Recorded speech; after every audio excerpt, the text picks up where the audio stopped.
பைந்தமிழ் சாரல் வழங்கும் ஈழத்தமிழ் பண்பாட்டு வரலாற்று எழுத்தியலில் தமிழருவி தானா சண்முக சுந்தரம்.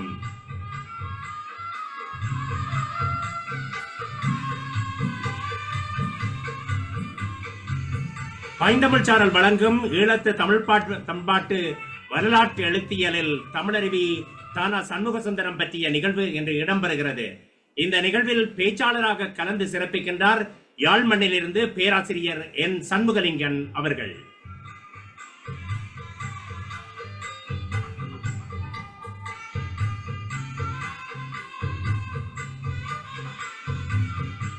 இன்று 25ஆம் தேதி ஞாயிற்றுக்கிழமை மே மாதம் 2025 உங்கள் அனைவரையும் சந்திப்பதை இட்டு மட்டற்ற மகிழ்ச்சி அடைகிறோம்.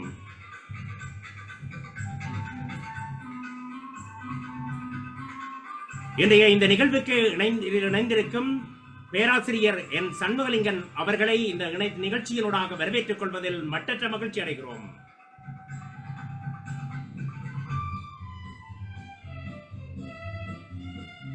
அத்தோடு இந்த நிகழ்வில் இணைந்து சிறப்பிக்கின்ற கலை இலக்கிய நண்பர்களையும் பேராசிரியர் அவர்களையும் மற்றும் தமிழருவி தானா சண்முக சுந்தரம் அவர்களுடைய குடும்பத்தார்களையும் அவருடைய மாணவர்களையும் இந்த அரங்கினுள் அழைத்துக் கொள்வதில் மட்டற்ற மகிழ்ச்சி அடைகிறோம்.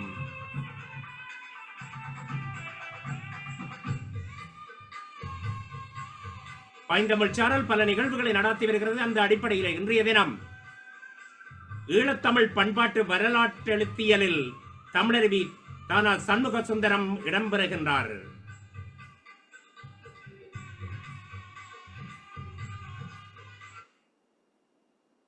நிகழ்ச்சிக்கு செல்வதற்கு முன்பு எமது ஒருங்கிணைப்பாளர் திருமதி பவானி சக்குண செல்வம் அவர்களிடமிருந்து ஒரு கவிதையோடு இந்த நிகழ்வை ஆரம்பிப்போம். வணக்கம் திருமதி பவானி சக்குண செல்வம்.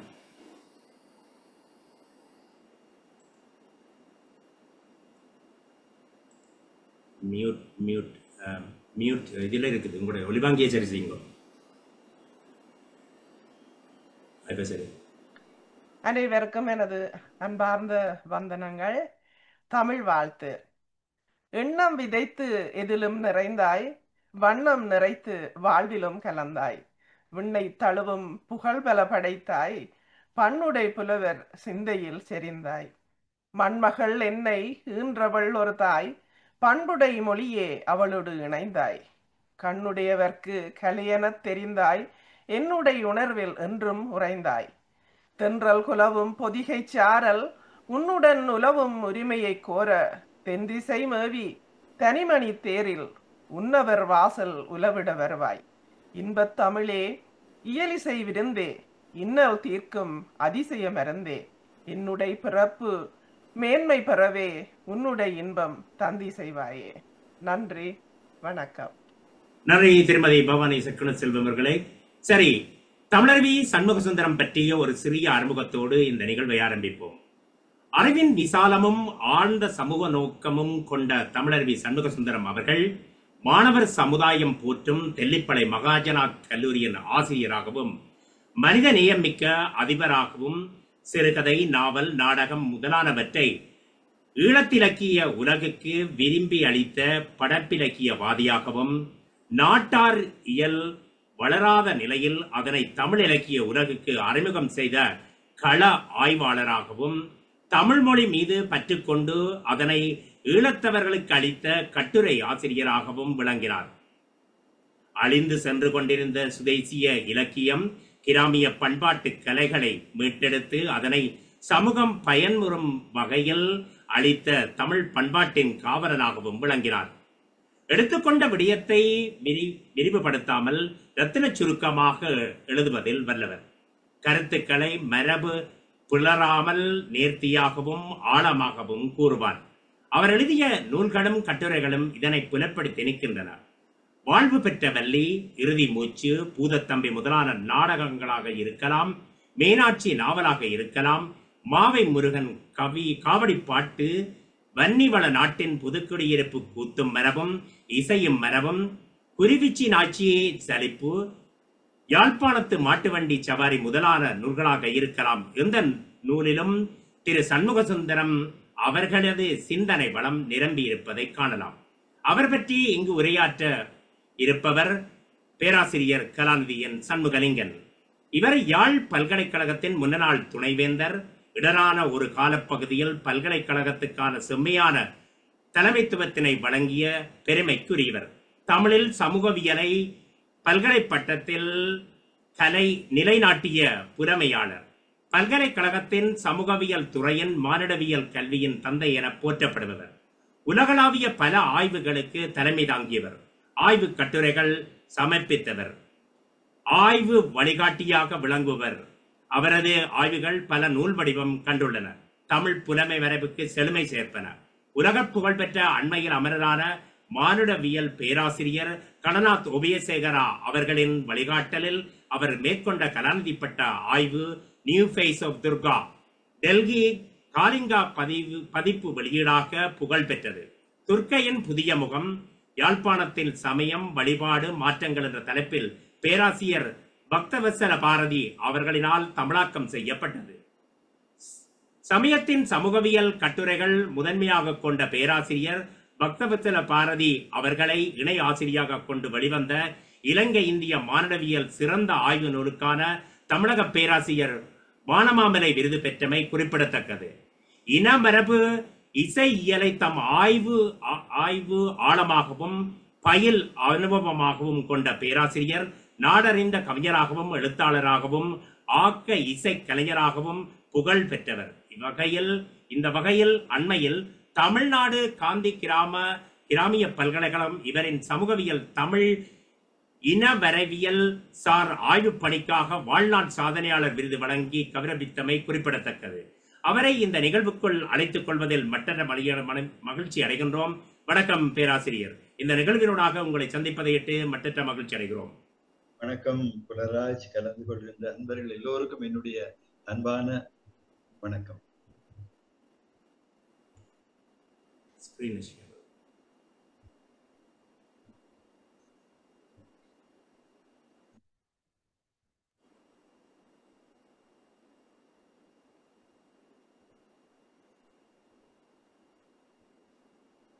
வணக்கம்.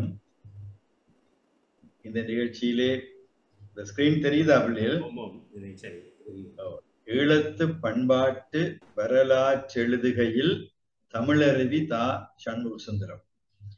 இதான் எங்கட இன்றைக்கு நான் உங்களோட உரையாட போற பொருளின் தலைப்பு. ஏற்கனவே குலராஜ் சொல்லியிருந்தார். சில நாட்களுக்கு முன்னர் ஒரு நாள் என்னுடைய நண்பர் கொழும்புல இருந்து சுப்பிரமணியம் சொன்னார், இப்படி பவானி குலராஜாக்கள் இப்படி ஒரு நிகழ்ச்சி செய்கிறது, பேராசிரியர் கந்தராஜாவை பற்றி அந்த நிகழ்ச்சியில நாங்கள் கலந்து கொண்ட நீங்கள் அதுல கலந்து கொள்ள விரும்புறார், உங்களோட நம்பரை கொடுக்கலாமா என்று. அப்ப நான் எனக்கு இப்ப டக்கட பவானின்ற முகம் மனசுக்குள்ள வரையில்லை, குலராஜின் அந்த நினைவு வரையில்லை. என்றாலும் சரி கொடு பார்ப்போம் என்று சொன்ன பொழுது பவானி ஒரு நாள் பேசினார். பின்னர் நான் குலராஜையும் சந்தித்தேன்.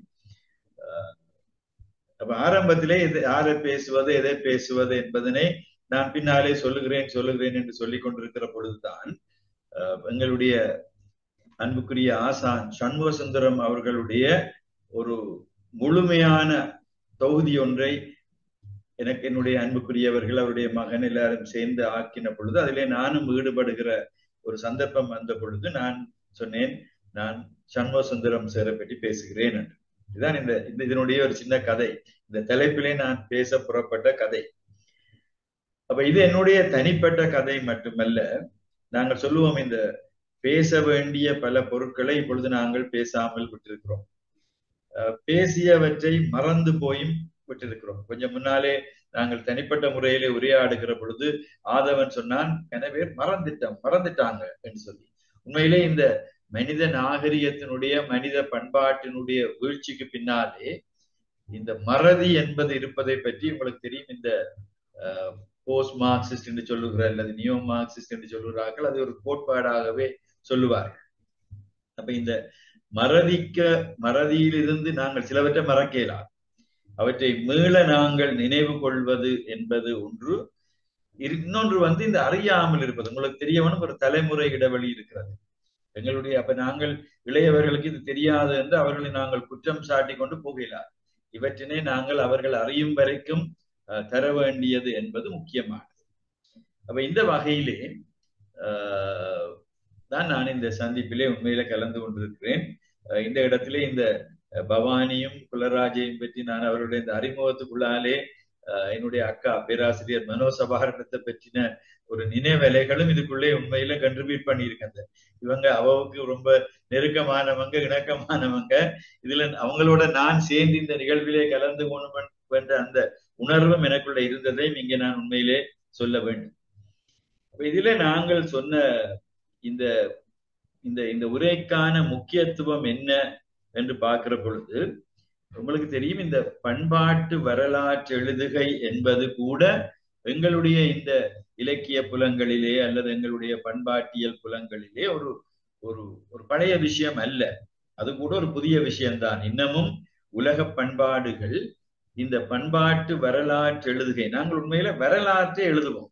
இல்ல, உலக பண்பாடு எல்லாமே தன்னுடைய வரலாற்றை எழுதியிருக்கிறது, நாங்களும் எழுதியிருக்கிறோம். ஆனால் இது ஒரு புதிய தடம் என்று நாங்கள் சொல்லுகிறோம்.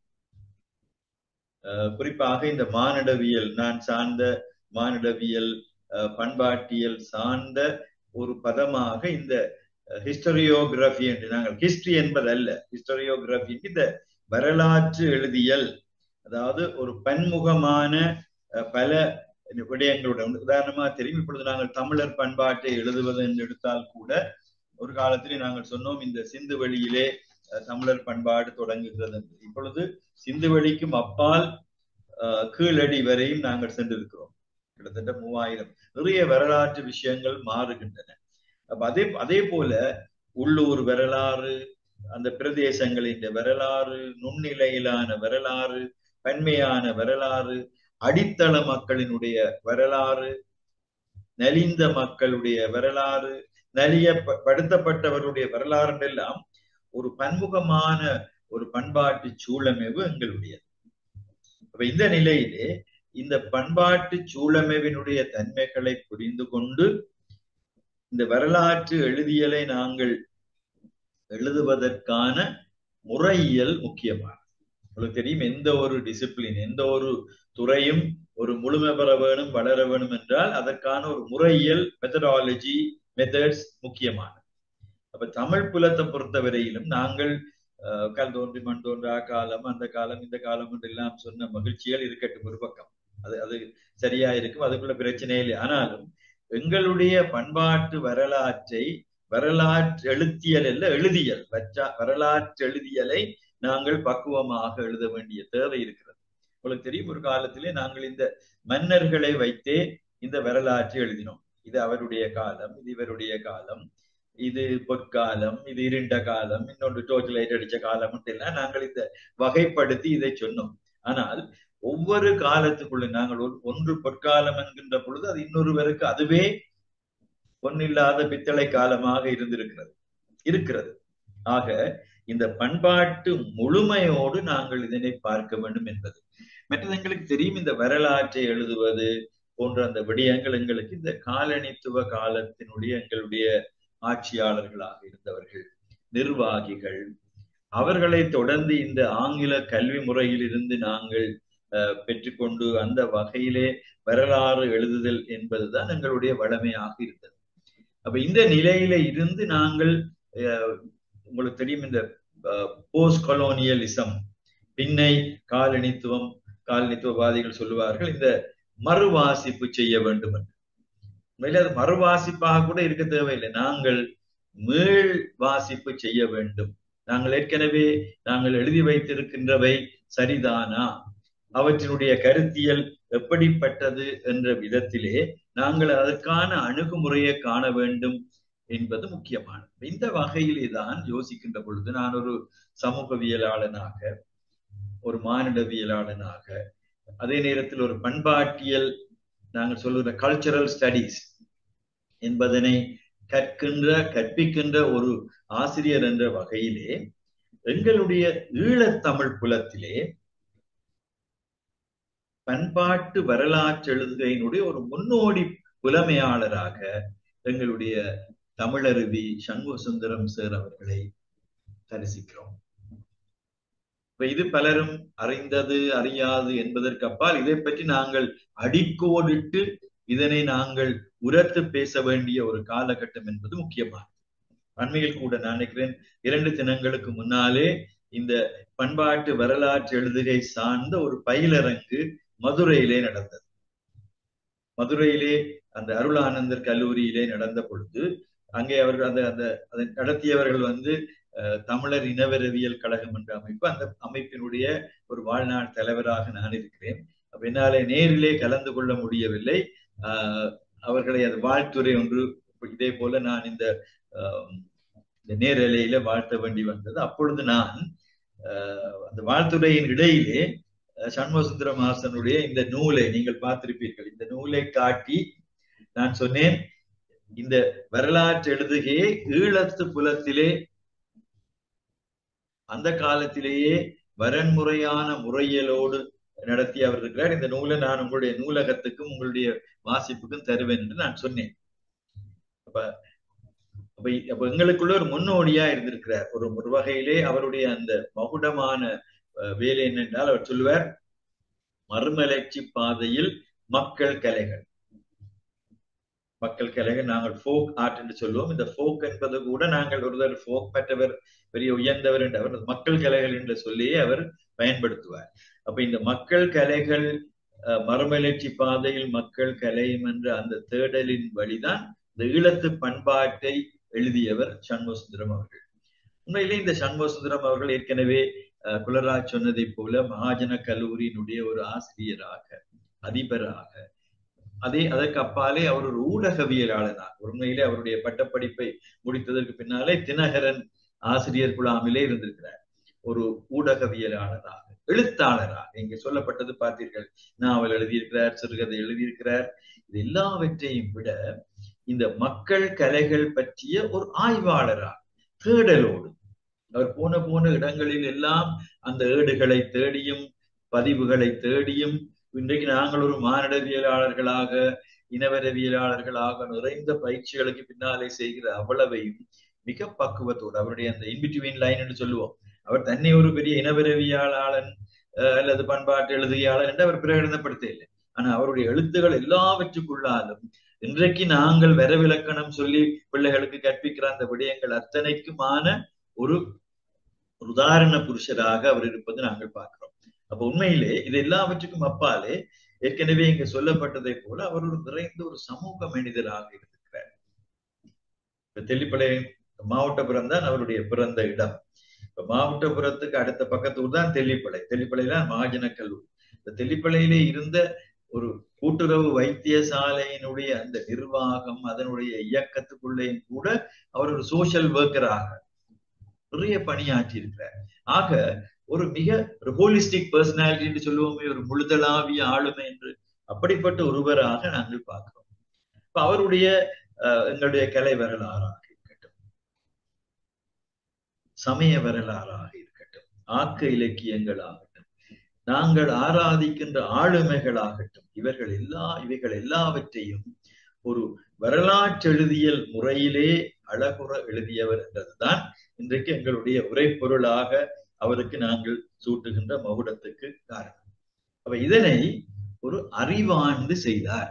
அப்ப எங்களுக்கு இந்த உரையை நாங்கள் ஆரம்பிக்கிறதுக்கு முன்னாலேயே இந்த அறிவார்ந்த முறையியல் என்றால் என்ன என்ற ஒரு தெளிவு எங்களுக்கு இருக்க வேண்டும். உங்களுக்கு தெரியும், நான் ஏற்கனவே சொன்னதை போல இந்த மேலத்தைய ஆய்வு முறைகள் அல்லது மேலத்தைய ஆய்வாளர்கள் அல்லது நாங்கள் ஆங்கில கல்வி மூலம் எங்களுக்குள் வரித்து கொண்ட சில விஷயங்களின் அடியாகவே நாங்கள் வரலாற்றை பார்த்திருக்கிறோம். அதுல சின்ன ஒரு உதாரணம் மட்டும் உங்களுக்கு சொல்லுகிறேன். இப்ப ஒரு சொல்லு நாங்கள் பயன்படுத்துவோம், இந்த கிரேட் ட்ரெடிஷன், லிட்டில் ட்ரெடிஷன்.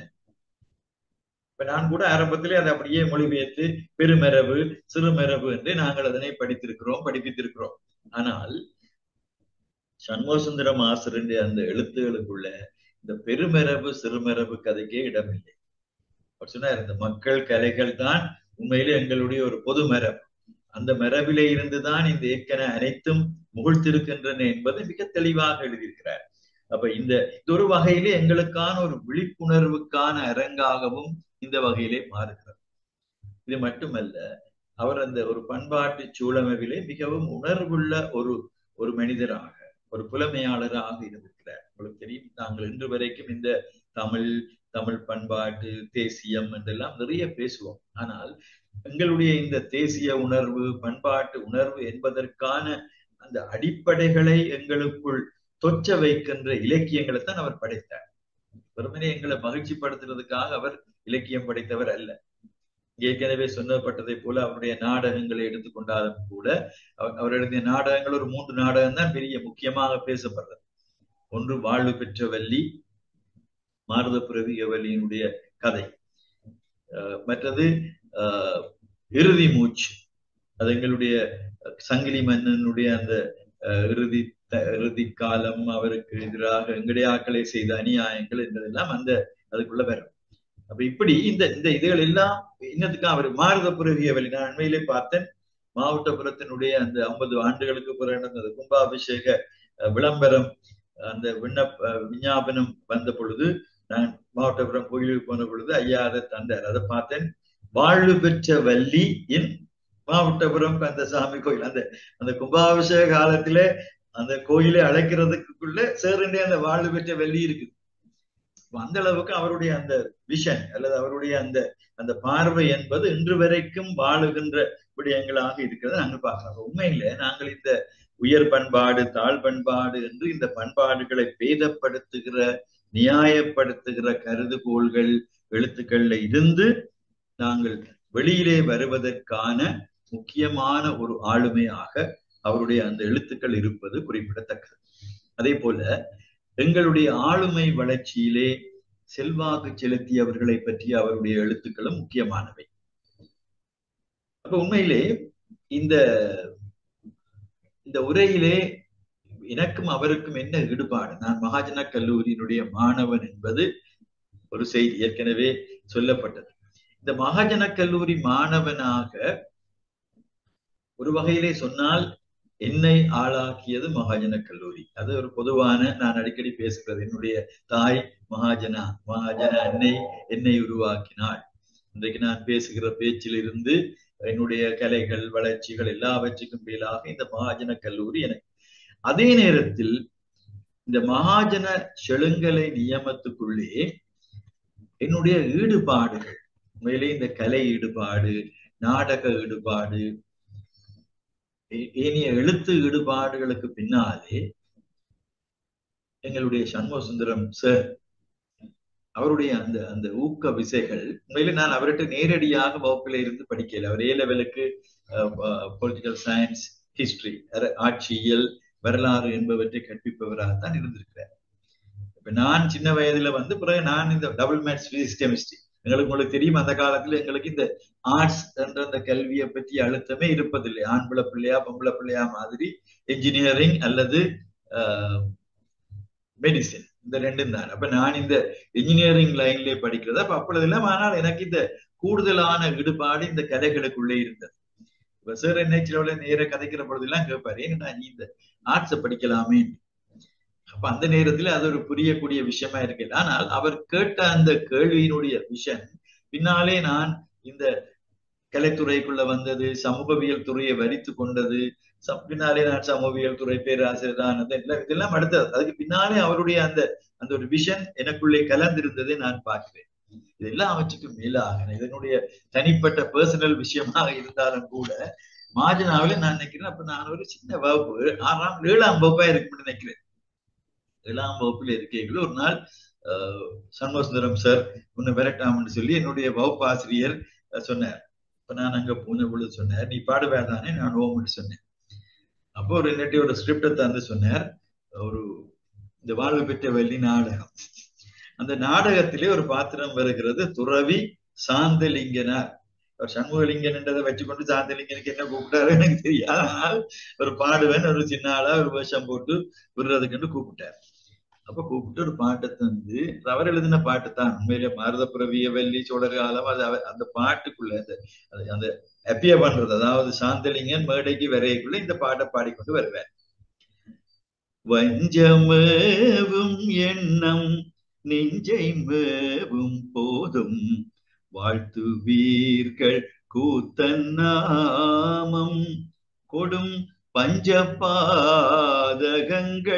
அஞ்சிடாது செய்த நஞ்சினோர்க்கும் அவை ஏமமே அன்று சேர்ந்த வினை இன்று சேர்ந்திடினும் கொன்று தீர்ப்பன் அந்த ஏகனே அன்பால் ஒன்று நீர் புரிந்து நன்று மேவி செய்ய என்றும் காவல் உமை பாகனே.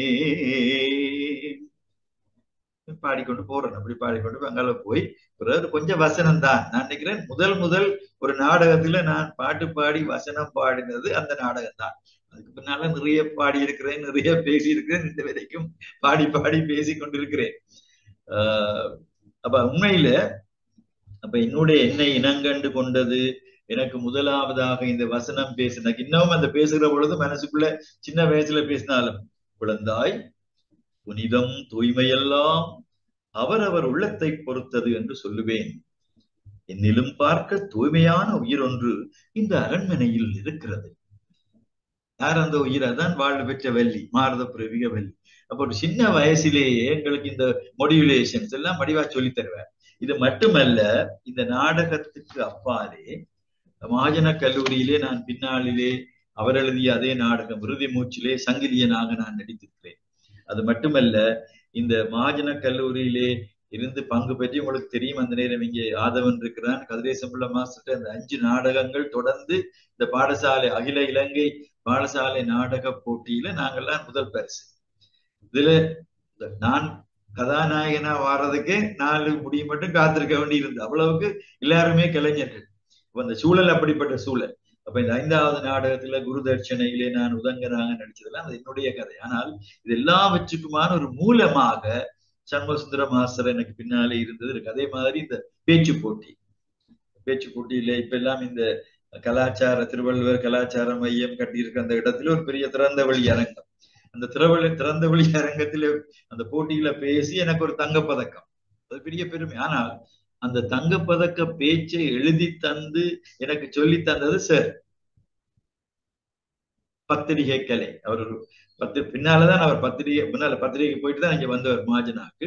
அதுல வர்ற அந்த சொற்கள் எல்லாம் அந்த எனக்கு இன்னும் இது கண்டபெரி அதிமேற்றி ராணியார் துடித்தார். இந்த கண்டபெரிய அதிமேற்றி ராணியாரே எனக்கு தெரியாதப்ப அவர் சார் சொல்லி அந்த சொல்லித்தரைக்குள்ள வார அந்த துடிப்பு எல்லாம் இருந்திருக்கு. அதெல்லாம் முதல் பரிசு. ஆக இந்த இது என்னுடைய சொந்த அனுபவம் மட்டுமல்ல, இதற்கு பின்னாலே மகாஜனாவிலே நிறைய மாணவர்கள் அவருடைய நேரடியாக படித்தவர்கள், அவருடைய வழிகாட்டலிலே உருவானவர்கள் என்று பலர் இருக்கிறார்கள். அப்ப இந்த வகையிலே தான் அவருடைய இந்த எழுத்துக்கள், அவருடைய இந்த வாழ்வியல் என்பது எங்களுக்கு நிறையவே உதவி இருக்கிறது. அப்ப இந்த பின்னணியில வச்சுக்கொண்டுதான் நாங்கள் பார்த்தோம் என்றால், இந்த தமிழருவி சண்முக சுந்தரம் அவர்களுக்கும் எனக்குமான உறவு ஒரு பக்கம் இருக்கு. ஆனால் அவருடைய இந்த மேன்மைகள், அவருடைய இந்த முழுமைக்கு பின்னாலே என்ன இருந்தது? இது அவரை பற்றிய தேடல் மட்டுமல்ல, நாங்கள் எங்களுடைய பண்பாட்டின் புலமையாளர்களாக வருவதற்கு பின்னாலே நாங்கள் என்ன செய்ய வேண்டும் என்பதற்கான ஒரு அறிவு தேடலாகவும் இது அமையும். இந்த வகையில தான் நான் இந்த உரையை அடுத்த கட்டத்துக்கு போக முன்னாலே அவருடைய நூல்கள், இப்ப நாங்கெல்லாம் பெரும் தொகுப்புகளை வெளியிட்டிருக்கிறோம். ஆனால் அவர் தன்னுடைய பொருளாதார நிலை, தன்னுடைய அந்த நேரம், அது எல்லாவற்றையும் மனசுல கொண்டு சின்ன சின்ன புத்தகங்களாக நானே நினைக்கிறது நாங்கெல்லாம் பெரும் புத்தகங்கள் எழுத வேண்டும் என்று நினைக்கிறோம். ஆனால் தொடர்பாடலுக்கு மற்றவர்கள் வாசிப்பதற்கு எது உகந்தது என்பதை அறிந்து சின்ன சின்ன நூல்கள். இப்ப பாருங்க, இதுல இந்த ஸ்லைட்ஸ்ல அவருடைய அவற்ற முகம் இருக்கு. இங்க இது 2 பேரும் ஷன், அவரும் ஷன் என்ற புனர்வேரோடையும் எழுதியிருக்காரு, என்னையும் ஷன் என்று சொல்வார்கள். ஏதோ ஒரு பூர்வீக தொடர்பு. இந்த அவருடைய அந்த காலம் நீங்கள் பார்க்கிறீங்க, 25ஆம் ஆண்டு அவர் பிறந்தது. அவருடைய நிறைவு காலமும் அதுல இருக்குது. 86ஆம் ஆண்டு, ஒரு 60 வயசுதான் அந்த காலம். அந்த காலப்பகுதிக்குள்ளே அவருடைய அந்த நிறைவு வந்தது. உண்மையிலே அவர் அந்த சின்ன சின்னனாக வெளியிட்ட அந்த நூல்களை நாங்கள் இப்ப இந்த காட்சியில பார்ப்பீங்கள். இசையும் மரபும், யாழ்ப்பாணத்து இசைவேளாளர், யாழ்ப்பாணத்து வீர சைவம், யாழ்ப்பாணத்து மாட்டு வண்டி சவாரி, நாட்டார் இலக்கியத்தில் மழை இறங்கி பாடல், மாவை முருகன் காவடி பாட்டு, மாரத புரவி கவல்லி கப்பற்பாட்டு, ஈழத்து சித்தர் சிந்தனை விருந்து,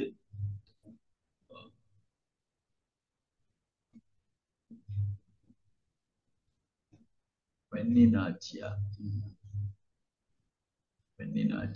அது கஞ்சி வார்ப்பு சம்பந்தமானது. மற்றது வெண்ணினாச்சியார் மான்மியம், வெண்ணிவள நாட்டினுடைய புதுக்குடியிருப்பு கூத்தும் மரபும், மற்றது எங்களுடைய ஆளுமைகளை பற்றி அவருடைய மிக முக்கியமான எழுத்துக்கள். கலையருவி கணபதி பிள்ளை, கலை மகிழ்நன், பேராசிரியர் வித்யானந்தன் வாழ்க்கை பணி, சிவத்தமிழ் செல்வம், எங்களுடைய தங்கம்மா அப்பாக்குட்டி, கலாநிதி தங்கம்மா அப்பாக்குட்டி அவர்களுடைய வாழ்க்கை வளம் பற்றிய நூல். இதை விட அவருடைய அந்த மீனாட்சி என்ற போன்ற நாவல்கள், இறுதி மூச்சு, பூதத்தம்பி நாடகம், 3 நாடகங்கள் என்று 3வது சொல்லவில்லை, பூதத்தம்பி நாடகம்.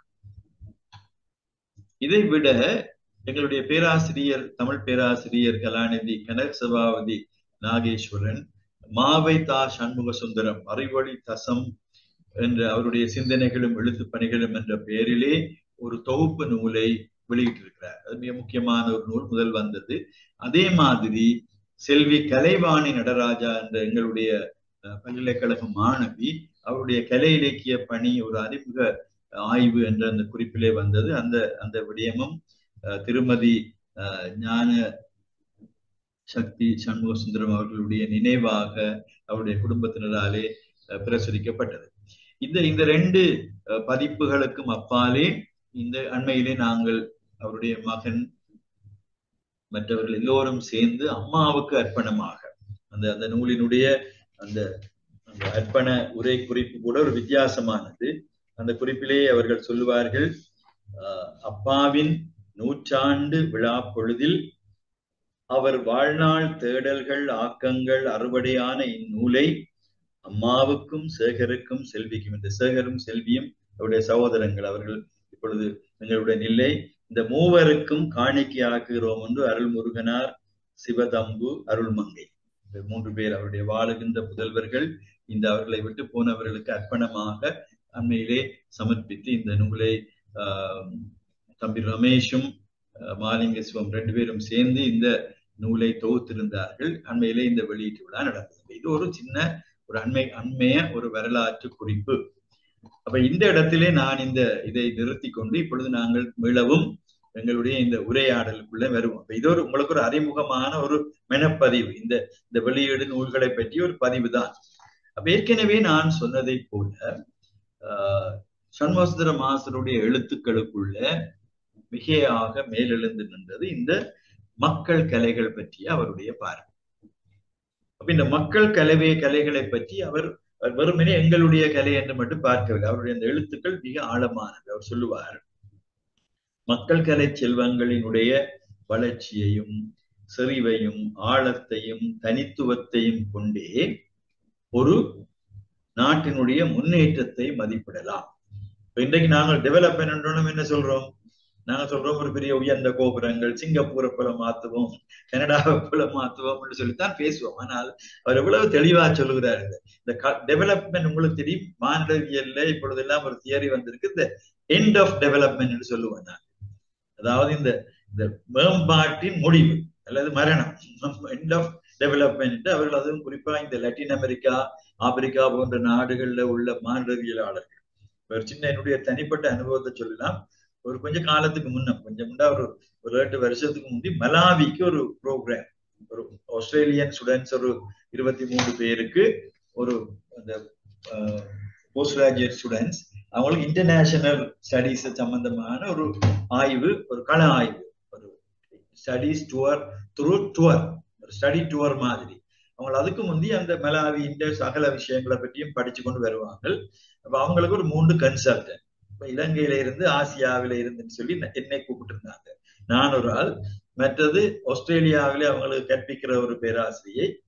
மற்றது ஆப்பிரிக்காவில நாங்கள் போன அந்த லிலோங்வே என்ற ஒரு யூனிவர்சிட்டி தான் பேஸ் பண்ணி அங்க போனது பிறகு அந்த லிலோங்வே யூனிவர்சிட்டி பிள்ளைகளையும் ஒரு இவன் 23 பேர், அவன் ஏதோ 17 பேரோ என்னவோ, அவங்களையும் அந்த டீம்ல சேர்த்து விட்டால் ஒவ்வொரு நாளும் போய் ஃபீல்ட் ஒர்க் செய்துட்டு வந்து அதை டிஸ்கஸ் பண்ணுவோம்.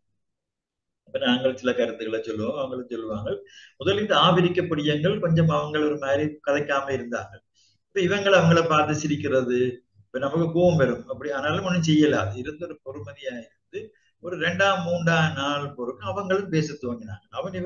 இவனுக்கு சும்மா இங்கிலீஷ் பேசுறான், நிறம் மட்டும் கருப்பு. இதுக்குள்ள எனக்கு ஏற்பட்ட அனுபவம் என்னென்றால், நான் அதுல கொஞ்சம் அதிக பிரசங்கித்தனமாக சில கோட்பாடுகள் கருத்துக்களை பேசின பொழுது அந்த ஆஸ்திரேலியன் ப்ரொஃபசர் சொன்னார், சாரி ஆஸ்திரேலியன் அல்ல, இந்த ஆப்பிரிக்கன் ப்ரொஃபசர் சொன்னார், மக்குரே அவர் பேர். அவர் சொன்னார், professor I'm sorry, we are not now dealing with those theories என்று சொன்னார். அப்ப எனக்கு ஒரு மாதிரியா கிடந்து, என்னடா சொல்றீங்க? அப்ப what are you doing? No professor, these colonial things we have now long ago we thrown it. Excuse me, you come. கொண்டு போய் எடுத்து கொஞ்சம் புத்தகங்கள் அதெல்லாம் எடுத்து தந்தால் உண்மையிலே எனக்கு அந்த புத்தருக்கு ஞானம் வந்தது. இந்த மாதிரி எனக்குரிய ஞானம் மலாவியில போய் இந்த இந்த ஆப்பிரிக்க பேராசிரியருக்குள்ளால வந்த மாதிரி இருந்தது. இப்ப நான் இது என்னுடைய கதை அல்ல, இது எங்கட எல்லாருக்குமான கதையும் தான். அப்ப இந்த வகையில தான் சண்முகசுந்தர மாஸ்டர் அவர் ஆப்பிரிக்காக போயில அல்லது பெரிய போராளியா இருக்க இல்லை, இந்த கோட்பாடு எழுதினவர் அல்ல. ஆனா மிக எளிமையான வாக்கியம் பாருங்க, மக்கள் செல்வங்களின் வளர்ச்சியை கொண்டே ஒரு நாட்டினுடைய முன்னேற்றத்தை மதிப்பிடலாம். அப்ப சொல்றார், உலகம் தோன்றின காலத்தில் இருந்தே பல்வேறு பேரரசுகள் தோன்றி மறைந்திருக்கு. இந்த பேரரசுகள் தோன்றி மறைந்தாலும் அந்த பேரரசு காலத்தில் தோன்றிய மக்கள் கலைகள் அழியவில்லை. இதுதான் முக்கியம். இப்ப உங்களுக்கு தெரியும், எங்கட ஊர்களுக்குள்ள நாங்கள் என்னதான் கலை விழாக்கள், சினிமாக்கள், கொண்டாட்டங்கள், ஆட்டங்கள், பாட்டங்கள், வெளிநாட்டுல இருந்து எங்களை மகிழ்ச்சி படுத்துகிற கொண்டாட்டங்கள் எல்லாம் நடக்கும். ஆனால் ஒரு கிராமிய கலை என்று வரைக்குள்ள அந்த ஈடுபாடு என்பது மக்களுக்குள்ள என்ன மாதிரி போய் சேருது. அப்ப உண்மையிலே அதுகள் தானா சாக மாட்டேன்ட்டுதான் நிக்குது. ஒரு காவடி தாளத்தை போட்டால் பழக்க தேவையில்லை, கால ஆடும் தானா. உண்மையில கூட ஒரு நடன நிகழ்ச்சியில பிள்ளை வர்ணம் ஆடுது, இல்லாம ஆடுது, அதை விளங்கினவன் மட்டும்தான் அதை பார்த்ததுன்றான். ஆனா அந்த பிள்ளை ஒரு காவடி சீந்த ஆடைக்குள்ள அதுல இருக்கிற எல்லாருடைய தலை உடம்பு எல்லாமே ஆடுது. ஆக இந்த மக்கள் கலைகள் என்பது ஒரு உயிர் துடிப்போட வாழுகிறது என்பதும் அதனை வாழ வைக்க வேண்டும் என்பதுதான் அவருடைய அடிநாதமாக இருந்தது. அப்ப இந்த வகையில தான் உண்மையில இந்த எங்கட காலங்கள் உங்களுக்கு தெரியும், இந்த பிரபுக்கள், மதுவுக்குள்ள மயங்கினாக்கள், வேற வேற எதிர்களை இருந்த ஆக்கள் தான் இலக்கியங்களுக்கான ஒரு அங்கீகரிப்பவர்களாக இருந்திருக்கிறார்கள். ஆனால் அவர் சொன்ன பாரதியே சொல்லுவான் என்ன, அதாவது இந்த மக்கள் கலைகள் தான் எங்களுடைய கலைகள், மக்கள் தான் எங்களுக்கான தீர்ப்பாளர்கள். அப்ப இந்த கருத்தை அவர் உண்மையில மிக ஒரு இயல்பாக சொல்லுவார். அவர் சொல்லுவார், இந்த இப்ப கம்பனை சொல்லுவார், கம்பன் ஒரு பெரிய புலவர், அதுல பிரச்சனை இல்லை. ஆனால் கம்பனும் இந்த மூங்கில் இலை மேலே என்ன சினிமாவில கூட அந்த பாட்டுகள் வந்திருக்கு என்ன, அதுல அந்த பாட்டை முடிக்க இல்லாமல் அவன் தத்தளிக்கைக்குள்ள இந்த கிராமப்புறத்துல இருக்கிறவன் தான் அவனுக்கான அடுத்த அடியை எடுத்து கொடுத்த அந்த வரலாறு கூட எங்கள்கிட்ட இருக்குது என்ன. அப்ப இந்த நாங்கள் செவ்வியல் இலக்கியம், அந்த இலக்கியம் என்று பேசுகிற எல்லாத்துக்குள்ளேயும் இருக்குது. அப்ப அவர் சொல்வார், படிவா சொல்வார், இந்த திட்டம் போட்டு பாடி முடிக்கிறது காவியம், திட்டம் இல்லாமல் தானா பிறக்கிறது மக்கள் இலக்கியம். எனக்கு பிடிச்ச அல்லது அவருடைய முக்கியமா இது அவர்கிட்ட தொற்றி கொண்டது வேணும், இது எழுத்துல உங்களுக்கு தெரியும், இந்த கம்யூனிகேஷன். இப்ப நீங்கெல்லாம் ஊடகவியலாளர், இந்த ஊடகத்தை நடத்துறீங்க, இதுல பேசுறீங்க எல்லாம், இந்த கம்யூனிகேஷன் தொடர்பு ஊடகம் என்பது மிக வல்லமையான விஷயம். நாங்கள் அதை பக்குவமாக கையாளுற வரைக்கும் தான். இப்ப நாங்கள் பேசுவது பிடிக்க இல்லை என்றால் அவனுக்கு ஒரு சின்ன டிக் ஒரு சுவிட்சோட அவன் விட்டு போவான், அல்லது டிவியா இருந்தால் அடுத்த மீட்டருக்கு மாத்தி போட்டு போவான். அப்ப உண்மையில முந்தைய அப்படி இல்லை, ஒரு கூட்டத்துக்கு போனா என்ன செய்யறான்னு இருந்து நாங்கள் கடைசி வரையும் கேட்கணும், அல்லது அதை குழப்பி போட்டுதான் எழுப்பி வரலாம். அப்ப உண்மையில இந்த காவியம், பேரிலக்கியம் என்றெல்லாம் நாங்கள் சொல்லி செய்யறது எல்லாம் ஒரு ஒரு ஒரு கொடி மாதிரி. ஆனால் அந்த கொடி மல்லிகை என்பது இல்லாமல் அதுக்கான ஒரு ஆதாரமாக இருப்பதுதான் இந்த மக்கள் கலை என்று சொல்லுவார். அவருடைய அந்த அவர் எழுதுற விதமே தான் உங்களுக்கு அப்படி சொல்றேன். பெரிய தூண்களில் அந்த பந்தல் தங்கி இருக்கும். கொடி மல்லிகை அழகாக படருகின்றது. அந்த கொடிக்கு எருவும் நீரும் தாராளமாக கிடைக்கின்றன. வேண்டிய நேரத்தில் கொடியை கத்தரித்து விட வேலைக்காரன் ஒருவன் இருப்பான். வேறு கொடி மல்லிகை ஒன்று காட்டிலே வளர்கிறது. அது மரங்களிலே படர்ந்து அழகாக பூக்கிறது. அதை நட்டவரும் இல்லை, பந்தல் போட்டவரும் இல்லை. கொண்டு வீட்டுல வச்சு வளர்க்கிறது, இது காட்டுல தானா வளர்றது. அது தானாகவே படர்ந்து பொலிவுடன் பூத்து கொழுங்குகின்றது. அதற்கு எரு போட்டவரும் இல்லை, நீர் ஊற்றியவரும் இல்லை, வெட்ட சீராக்கியவரும் இல்லை. வெட்டி பணக்கார வீட்டு கொடி மல்லிகை காவியம் என்றால் காட்டு மல்லிகை மக்கள் இலக்கியம். ரெண்டு மல்லிகை தான். அவர் அதே மல்லிகை இல்லைன்னு சொல்லி, ஆனால் இது எவ்வளவு இயல்பாயிருக்கு, எவ்வளவு நாங்கள் கஷ்டப்படுறோம். உண்மையில இந்த மக்கள் கலை என்பதை அவர் சொல்றார். இந்த கிராமிய கலை, நாடோடி கலை, சேரியார் பாட்டு, பண்ணையார் பாட்டு என்று ஒரு நையாண்டியாக சொல்லப்படாது என்று அவர் சொல்றார். உங்களுக்கு தெரியும், இப்ப எல்லாம் நிறைய வந்துடுது. இந்த தலித் இலக்கியம் என்று சொல்றது, அல்லது இந்த கானா பாட்டு, காவன்னா பாட்டு, கீனா பாட்டு எல்லாம் நாங்கள் ஒரு பக்கத்துல அவங்களை ஆதரிக்கிறதாக சொல்லி கொண்டாலும் ஒரு அடையாளப்படுத்துற பாட்டுகளா இருக்கு. அப்படி அல்ல, இது எல்லாமே மக்கள் பாடல்கள் என்று நினைக்கிறேன். நாங்கள் கணக்கு படிக்க கிடக்கு. இப்ப சேருண்ட இந்த உரைக்கூடாக நாங்கள் என்ன சொற்களை பயன்படுத்த வேண்டும் என்ற விஷயங்கள் கூட இதுக்குள்ள வரும். இப்ப உண்மையில இந்த நையாண்டியா சொல்லப்படாது. மற்றது இந்த பண்டிதர்கள் கையாண்டது மக்கள் கலை, உயர்ந்த கலை, வாழுங்கலை, வாழ வைக்கின்ற கலை என்று சொல்லி அவர் அடிக்கடி சொல்லுவார் அவருடைய எழுத்துக்கள். அப்ப அவருடைய எழுத்துக்களுக்குள்ள உண்மையில நான் சொன்னேன், இந்த பண்பாட்டு எழுதுகை என்பது இவ்வாறான ஒரு கருத்தியலின் அடியாக போகிற பொழுதுதான் அது அறிவார்ந்த முழுமையான பண்பாட்டு எழுத்தியலாக வரும். அப்ப அதே நேரத்தில் அவர் சொல்லுவார், நாங்கள் கொஞ்சம் முன்னம் பேசினோம் இந்த ஆப்பிரிக்காவை பற்றி, லத்தீன் அமெரிக்காவை பற்றி, அதை கூட அவர் சொல்லியிருக்கிறார். ஆப்பிரிக்க நாடுகள், இந்த நாங்கள் ஒரு காலத்திலே பின்தங்கினா சொன்ன நாடுகள் இன்றைக்கு அரசியல் சுதந்திரம் பெற்றிருக்கின்றன. இந்த 2ஆம் உலக யுத்தத்துக்கு கூட நிறைய மாற்றங்கள் வந்திருக்கு. அப்ப இந்த அரசியல் சுதந்திரத்தோட கலை சுதந்திரத்தையும் அவை சமாந்தரமாக தேடி நிற்கின்றன. கொஞ்சம் முன்னாலே பவானி பேசுகிற பொழுது இந்த நான் எழுதினது பெறான பாடின ஒரு பாட்டை பற்றி சொன்னாள், அதை பாடி காட்டினாள். சந்தன மேடயம் இதயத்திலே உன் சதங்கையின் நாதம் தான் கேட்குதடி, மந்திரமில்லாத மயக்கமடி, வண்ணமாமையில் நீயம் தேவியடி. அந்த பாடல் முழுதையும் நான் பாடல, அதுக்குரிய அரங்கம் அல்ல. அந்த பாடலின் கடைசியில ஒரு வரிகள் வரும். பொன்னுலகின் புதிய கீதங்களே, பூமியின் சௌந்தர்ய கோலங்களே, மின்னி வரும் நாளை மேன்மைகளே, மானிடத்தின் வெற்றி நாதங்களே. இதான் அந்த தீம். இந்த பாட்டு ஒரு காதலர் பாட்டாண்டு கேட்டு ரசிக்கிறவை இருக்கணும். உண்மையிலே அதுக்கு பின்னாலே ஒரு லட்சியம் இருந்து ஒரு பொன்னுலகின் காதலர்களாக அவர்கள் இருக்கலாம், அல்ல ஒரு பொன்னுலகை நாடி பாடுகின்ற மானிடர்களாக இருக்கலாம்.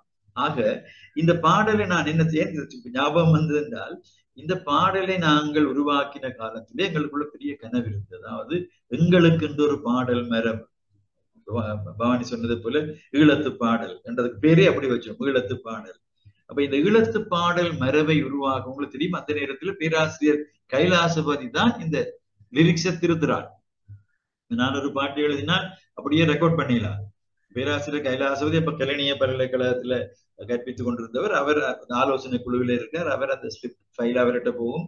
அவர் பார்த்து ஒரு சக பிழை போட்டா பாடலாது, சரி போட்டா பாடலாம். அப்ப அவர் சரி போட்டு பாடின பாட்டுல இது உண்டு. உண்மையில அவருக்கும் எனக்கும் அந்த நெருக்கம் கூட. உண்மையில ஒரு நாள் நான் ஒரு பாடல் எழுதின பொழுது அவர் திடீரென்று ஒரு நாள் எனக்கு ஒரு கால் வந்தது. அவர் அப்ப பேராசிரியர் கூட இல்லை, அவர் கலாநிதி கைலாசபதி. அப்ப அவர்கிட்ட இருந்து ஒரு தொலைபேசி வந்தது. சண்முக இந்த பாட்டை எழுதினது யார்? அப்ப தற்செயலா நான் அந்த இலங்கை வானொலியில அந்த தொலைபேசி எனக்கு கிடைச்சு. அப்ப நான் சொன்னேன், சார் நான் தான் எழுதினேன். நீ ஒரு பெரிய கவிஞர் தான், என்ன வந்து சந்திப்பியோட ஆண்டு. இப்போ 42nd லைன்ல இருந்தவர். நான் போய் அவரை சந்திச்சது. அப்புறம் என்னை அவர் இலங்கை வானொலியில ஒரு மெல்லிசை பாடல் ஆசிரியராக என்னை பேட்டி கண்டது. அப்புறம் அந்த கட்டுரை எழுதி தினகரன்ல வந்தது. அப்படியே அதெல்லாம் நீண்ட வரலாறு. அப்ப இன்று வரைக்கும் நான் ஒரு ஆக்க இசை கலைஞனாக பாடிக்கொண்டிருக்கிறேன். இப்ப நான் சொல்ல வந்தது என்னென்றால், இலங்கை வானொலியில் நாங்கள் ஆரம்பிச்ச அதே காலகட்டத்துல லத்தீன் அமெரிக்காவில நுவா கன்சியான் என்ற ஒரு இசை இயக்கம் துவங்கியது. இப்ப நான் அதை ஓரளவுக்கு இந்த ஈழத்து பாடல், மெல்லிசை பாடல், எத்னோ மியூசிகாலஜி என்னுடைய ஒரு ஆய்வு துறையாகவும் இருக்கிறபடியால நான் இதை பின்தொடர்ந்து வருகிறேன். அந்த வகையில அவங்க துவங்கிக்குள்ள ஒரு கொஞ்சம் பேர் சேர்ந்து கொஞ்சம் பாட்டோட துவங்கின விஷயம் இன்றைக்கு லத்தீன் அமெரிக்காவுக்கு ஒரு தேசிய பாடல் இயக்கமாக இப்ப நுவா கன்சியான் என்ற தமிழ்ல புதிய பாடல், நுவா என்ற புதிய கன்சியான் என்றது ஒரு பாடல் இயக்கம். இப்போ இன்றைக்கு அவங்க நுவா கன்சியான், பிரேசிலியா, நுவா கன்சியான் என்று சொல்லி ஒவ்வொரு அந்த லத்தீன் அமெரிக்க நாடுகள் ஒவ்வொன்றுக்கும் தனித்துவமாகவும் எல்லாம் சேர்ந்ததாகவும் வந்திருக்கு. ஆனால் எங்கட நிலையில நாங்கள் அந்த நேரத்திலே அது ஒரு எங்கட தேசியமாக வரவணும் என்று சொல்லி தவிச்ச விஷயம் போய் அது ஒரு 10 நிமிஷம் 15 நிமிஷம் அந்த பாட்டு போட்டா பெருங்கால காரியம் என்ற மாதிரி ஒரு நினைவில் நிறைந்த நிகழ்ச்சிக்கு முந்தி கொண்டு போறது, அது மாதிரி சில பேர்த்த நினைவுக்க மட்டும் நிக்கிற ஒரு நிகழ்ச்சியாக அது மாறி இருக்குது. அது மிக கவலையான விஷயம். இப்ப எங்களுக்குள்ளே அந்த உணர்வுகள் எந்த அளவுக்கு இருக்கின்றது. தனிப்பட்ட முறையில நாங்கள் பாடுகிறோம். உங்களுக்கு தெரியும், இந்த நாங்கள் துவங்கின அந்த பாட்டு பின்னாலே நான் ஒரு கட்டுரை எழுதினேன், ஈழத்து மெல்லிசை இயக்கம் என்று. பேராசிரியர் கைலாசபதி அவர்களுடைய நினைவு ஏட்டில தான் அதை எழுதியிருந்தேன். அதுல அந்த கட்டுரை முடிக்க நான் சொல்லியிருப்பேன், ஈழத்து பாடல் என்பது ஒரு இயக்க மெல்லிசையாக வளர வேண்டும். அது கடைசியா எப்படி வந்தது என்றால் ஒரு இயக்க மெல்லிசையாவே வந்திருக்கு. பிறகு தாயக பாடல் என்றெல்லாம் சொல்லி எங்களுடைய இந்த போராட்ட காலங்களுக்குள்ளே எங்களுடைய அடையாளங்களுடைய அது வந்தது. இப்பொழுது அந்த பாடல்கள் கூட கேட்க முடியாத ஒரு வகையான சுதந்திரம் இல்லாத அப்படியெல்லாம் போய்கொண்டிருக்கு. அப்ப ஆங்காங்கே பிறகு தனிப்பட்ட முறையில நாங்கள் எங்கட பாடல்களை, எங்கள் பாடுகளை பாடுகிற பொழுது அந்த பாடல்கள் கேட்கப்படும். புலம்பெயர் தேசங்களிலும் சரி, எங்கட தேசங்களிலும் சரி. அப்ப என்ன நான் சொல்ல வர்றது என்றால், இந்த மக்கள் கலைகளை மையமாக கொண்ட அவருடைய அந்த பார்வை என்பதும், இந்த கலை சுதந்திரம் பற்றிய எங்களுடைய விழிப்புணர்வு என்பதையும் அவர் எங்களுக்குள்ளே மிக உணர்த்தி இருக்கிறார். அப்ப தமிழ் இசை, இந்த இடத்துல அந்த தமிழ் இசையை பற்றின எங்களோட விழிப்புணர்வும் மிக முக்கியமானது. இந்த ஆண்டிலே பேராசிரியர் கைலாசபதி அவருடைய நினைவு பேருரையை பல்கலைக்கழகத்திலே நிகழ்த்துகிற ஒரு பெரிய வாய்ப்பு எனக்கு கிடைச்சது. அந்த வாய்ப்பின் பொழுது நான் கொடுத்த தலைப்பு, சங்க காலம் முதல் எங்கள் காலம் வரை இனவரவு இசையலாக தமிழ் இசை, இனமரபு இசையலாக தமிழ் இசை. அப்ப இந்த ஆய்வில உரையில உண்மையில நான் சொன்ன விஷயங்கள் இந்த ஒரு சாரம் அல்லது அதனுடைய அந்த ஊற்று சேரனுடைய எழுத்துக்களுக்குள்ளே அப்பவே இருக்கு. அவர் அந்த கட்டுரைகளை சொல்லுவார், இந்த மக்கள் இசை கப்பல் பாட்டு நூலை தொகுப்பா வரைக்குள்ள அதுக்கு எழுதின அந்த முன்னுரைகளை அவர் சொல்லுவார், தமிழ் இசை என்பதும் இந்திய சாஸ்திரிய இசை என்ற கருத்தொண்டை உயர்ந்தோர் குழாம் பரப்பி வருகிறார்கள். மக்கள் இசையை மெருகு செய்வற்றுத்தான் சாஸ்திரிய இசையான என்பதை இவர்கள் ஏற்றுக்கொள்வதில்லை. உயர்ந்தோர் குழார் இசையை கொலை செய்கிறார்கள். இந்த இசையரங்குகள்ல என்ன நடக்கிறது? வெறும் உடலைத்தான் பார்க்கிறோம், உயிரை காண முடிவதில்லை. இதனால் உயர்ந்தோர் குழாத்தினர் இசைக்கும் பொதுமக்கள் இசைக்குமான அந்த இடைவெளி கூடிக்கொண்டு போகும். இதால இன்னொன்று வருது என்ன, இந்த இசையை புறக்கணிச்சு போட்டு பப் இசை அப்படி இப்படின்னு மக்கள் போறாங்க. பிறகு அதை நாங்க சொல்றோம், நீங்க திறமில்லாததுக்கு போராட. அப்ப உண்மையில இதுக்கான வழிகாட்டுகிற இந்த மறுமலர்ச்சி பாதை, மறுமலர்ச்சி என்று நாங்கள் சொல்லிக்குள்ள இந்த மக்கள் இசையை ஒரு குப்பையாக, உண்மையிலே உங்களுக்கு தெரியுங்கிற சிலப்பதிகாரத்துல வார மிக முக்கியமான உச்சமான இந்த வரிப்பாட்டுகள் எல்லாமே இந்த நாட்டாருக்குள்ளால வந்த விஷயம்தான். சிலப்பதிகாரத்துக்குள்ள எவ்வளவு இந்த நாட்டார் விஷயங்கள் வருது, எங்கட தேவாரங்களுக்குள்ள எத்தனை வருது. மாணிக்க வாசர் கொஞ்சம் முன்னமா இந்த எல்லாரையும் துயில் எழுப்பவனும் இந்த நேரம் இதுல கலந்து கொள்றதுக்கு பவானி சொன்ன பொழுது இந்த மாணிக்க வாசர் திருப்பள்ளி எழுச்சியோ அல்லது இந்த திருவம்பாவை பாடல் அடிகளை சொன்னது காதுக்குள்ள வந்தது. அப்ப இது எல்லாமே கிராமிய வழக்குகளாக எங்களுக்குள்ள இருந்த அந்த விஷயங்கள் எல்லாவற்றையும் நாங்கள் புறக்கணிச்சு விடையிடாது. அந்த அடிப்படையில அவர் சொன்னார், எங்கட பிளத்தில் இருக்க கப்பல் பாட்டு, குறவஞ்சி பாட்டு, காவடி பாட்டு, கும்மி பாட்டு, இது எல்லாவற்றையும் நாங்கள் உண்மையிலே நாங்கள் கொண்டு வருவோம். பட் அதே மாதிரி இந்த சாஸ்திரிய இசைன்னு போட்டு பாரதி ஒரு முறை சொல்லுவான், இந்த தோற்காதுள்ள தேசங்கள்ல எப்படி நடக்காதடா இப்படிதான் சொல்லுவாங்க. பாரதியார் வடிவா எழுதுவார்கள். என்னடா ஏன் சொல்றாருடா, இல்ல திரும்ப திரும்ப திரும்ப திரும்ப திரும்ப திரும்ப 6 தரம் போட்டு ஒரே பாட்டை பொருள் விளங்காம பாடிக்கொண்டிருக்கிறான். இவன் அதுக்கு சும்மா தலையாடி கொண்டிருக்கிறான். அடே அப்படி இருக்காத, ஒரு தோற்காது உள்ளவனா மாறன்னு பாரதி சொல்லி எவ்வளவு காலம்.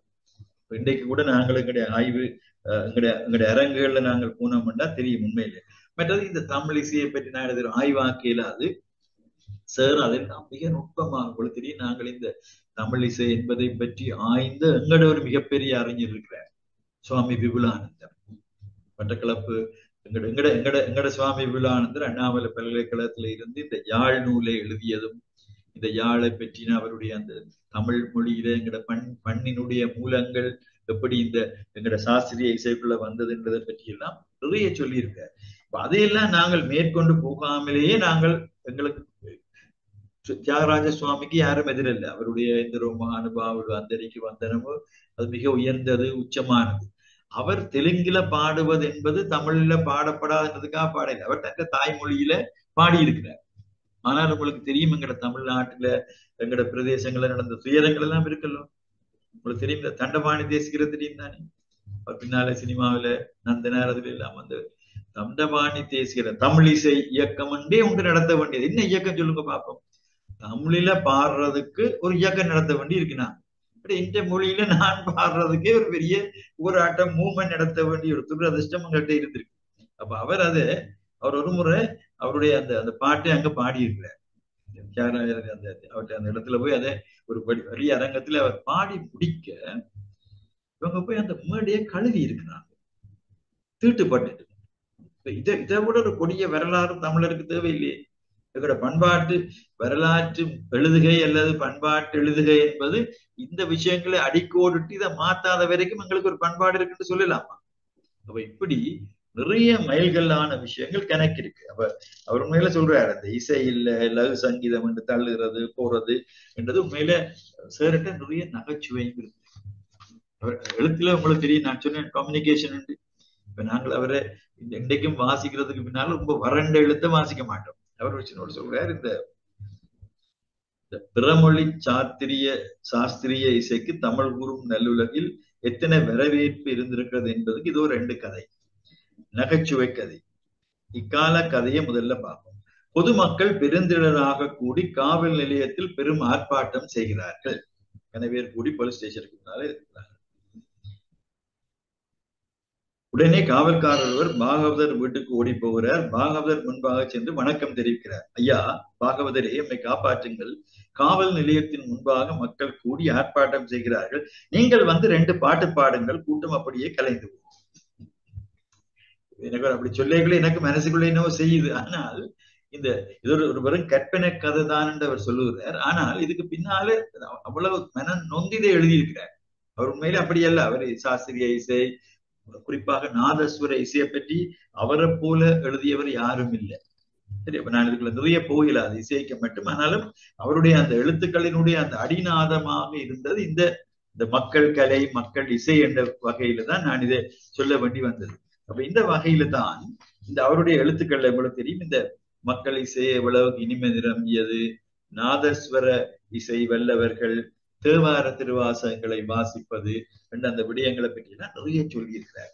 அது மட்டுமல்ல, இந்த மான்மியங்கள் என்ற ஒரு வகை இருக்குது, பல பேருக்கு தெரியாது எங்களுக்கு. இப்ப மான்மியங்கள் நாவலர் ஒரு மான்மியம் பாடியிருக்கிறார். அது சிவகாமி அம்மையோ அல்லது சிவனை பற்றியதோ அல்லது அம்மையை பற்றியதோ என்று இங்க இறங்கணியவளை குருநாதர் மான்மியம். மாவட்டபுரத்துல இருக்கிற ஒரு சின்ன ஒரு கிராமத்து கோயிலை பற்றி ஒரு மானியம். எல்லாருக்குமே மானியம் இருக்குத்தானடா. ஒவ்வொருத்த வரலாற்றுக்கு பின்னாலேயும் எங்களை நாங்கள் உயர்வாக பாடுவது என்பது மான்மியமா இருக்கு. அப்ப அந்த முக்கியத்துவத்தை அவர் எடுத்து சொல்லுகிறார். ஒரு அழகு சுந்தர் என்றவர் இடையில சொல்றார், நாட்டுப்புறத்திலே வாழும் கீழ் மக்களின் களியாட்ட நேரங்களில் பாடும் குப்பை கூலங்கள் என்று சொல்லலாமே என்று அவர் தான் சொல்லுறான். அப்ப இன்னொருதான் சொல்றான், இப்படி சொல்லாதீர்கள், அவற்றை யாரும் ஆக்கவில்லை, அவை தாமாகவே எழுந்தவை, வானத்திலிருந்து விழுந்தவை, சிலந்தி அறந்த வரை போல அங்கும் இங்கும் மிதந்து திரிகின்றவை, பல்லாயிரக்கணக்கான மக்கள் மனதில் சிக்குண்டு அங்கிருந்து தாமாக ஊற்றெடுத்து பாய்பவை. போர் புரியும் போது வீரத்தை ஊட்டுவதற்கு, பச்சிளங்குழந்தைகளை தாலாட்டி கண்டுயில வைப்பதற்கு, நகை இழிவரல் ஆகிய மெய்ப்பாடுகளை பெருக்கி புலப்படுத்துவதற்கு நம் நாட்டு ஆடவரும் மகளிரும் அவற்றுக்கு ஏற்ற இசையுடன் பாடி பெரும் பயன் அடைகிறார்கள். யார் சொன்னது? உண்மையில சார் தான் இதுல குறிப்பிட்டிருக்காரு இந்த கட்டுரையில. இதை சொன்னது அவற்ற குருநாதர். யார் அவற்ற குருநாதர்? பேராசிரியர் கணபதி பிள்ளை. இப்ப நாங்க இன்னொரு இடத்துக்கு வரோம். திடீரென்று ஒருத்தர் வந்து முளைக்கிறது இல்லை. இப்ப நான் என்னுடைய ஒரு வாங்கத்துக்கு பின்னால சண்முகசுந்தர மாஸ்டர் அல்லது பேராசிரியர் கண்ணநாத்தோ பேசுகிறார், எனக்கு கற்பித்த ஆசிரியர்கள், நாடகம் கற்பித்த கதிரேச பிள்ளை ஆசிரியர், என்னோட நாடகத்தில் நடிச்ச செல்லத்திர மாஸ்டர், இல்ல என்னை வழிபடுத்தி அக்கா மெனோக்கா, இப்படி நாங்க நிறைய பேரை சொல்றோம் தானே. அது மாதிரி சேருக்கு பின்னால மிகப்பெரிய ஒரு ஆளுமை சுடர் தான் இந்த கணபதி பிள்ளை. அவர் தன் பூஞ்சோலை அந்த நூலில் எழுதினது. அவரும் இந்த நாடகங்கள், கிராமிய கலைகளை ஆராதிச்சு எழுதியவர் வந்து தன்னை மறந்து இதை எப்படி பேசி இருக்கிறார் என்று இவர் சொல்லுவார். அப்ப உண்மையில இந்த பேராசிரியர் கணபதி பிள்ளையினுடைய வழிகாட்டிலும் அவரோடு இன்னொரு ஆசிரியர், அவர் விட்ட ஊரவரும், அவர்தான் பேராசிரியர் வித்யானந்தன். தெல்லிப்பள மாவட்டபுரம், உண்மையில பீமங்காமம் பக்கத்துலதான், வீடுகளும் பெற தூரம் இல்லை. அப்ப பேராசிரியர் வித்யானந்தனுக்கும் சண்முகசுந்தரம் சாருக்கு இடையிலான அந்த உறவு ஆரம்பத்துல வித்யானந்தன் சார்கிட்ட அவர் படிச்சிருக்கிறார். பிறகு ரெண்டு பேரும் எழுதுறத பார்த்தா கிட்டத்தட்ட அவைகள் ஒரு நட்புக்கு கடந்த ஒரு பெரிய உறவுக்குள்ள இருந்திருக்கிறார். அது மட்டுமல்ல, தான் போன இடங்கள்ல எல்லாம் சேர கூட்டிக் கொண்டு போயிருக்கிறார். உங்களுக்கு தெரியும், இந்த கலைக்கழக நாங்கள் போட்ட நாடக போட்டியில் வேற அந்த எல்லா குழாத்துக்குள்ளேயும் சேரும் ஒரு மெம்பர். வித்யானந்தன் சார் தலைவராக இருக்க ஒரு மெம்பராக இருப்பார். அதாவது அவருடைய பொறுப்புல சில விஷயங்கள் தரப்படும். ஆக இந்த தொடர்ச்சி என்பது மிக முக்கியமானது. பின்னாலே அவர் மட்டுமல்ல, கிட்ட பல்கலைக்கழகத்தில் இருந்த பேராசிரியர் கைலாசபதி, பேராசிரியர் சிவத்தம்பி போன்ற பலரோடு அவருக்கு உறவுகள் வந்திருக்கு. இது மட்டுமல்ல, தங்கம்மா அம்மாவை பற்றி ஒரு புத்தகம் எழுதியிருக்கிறார். உங்களுக்கு தெரியும், தங்கம்மா அம்மாவுக்கு எங்கட பல்கலைக்கழகம் கலாநிதி பட்டம் கொடுத்திருக்கு.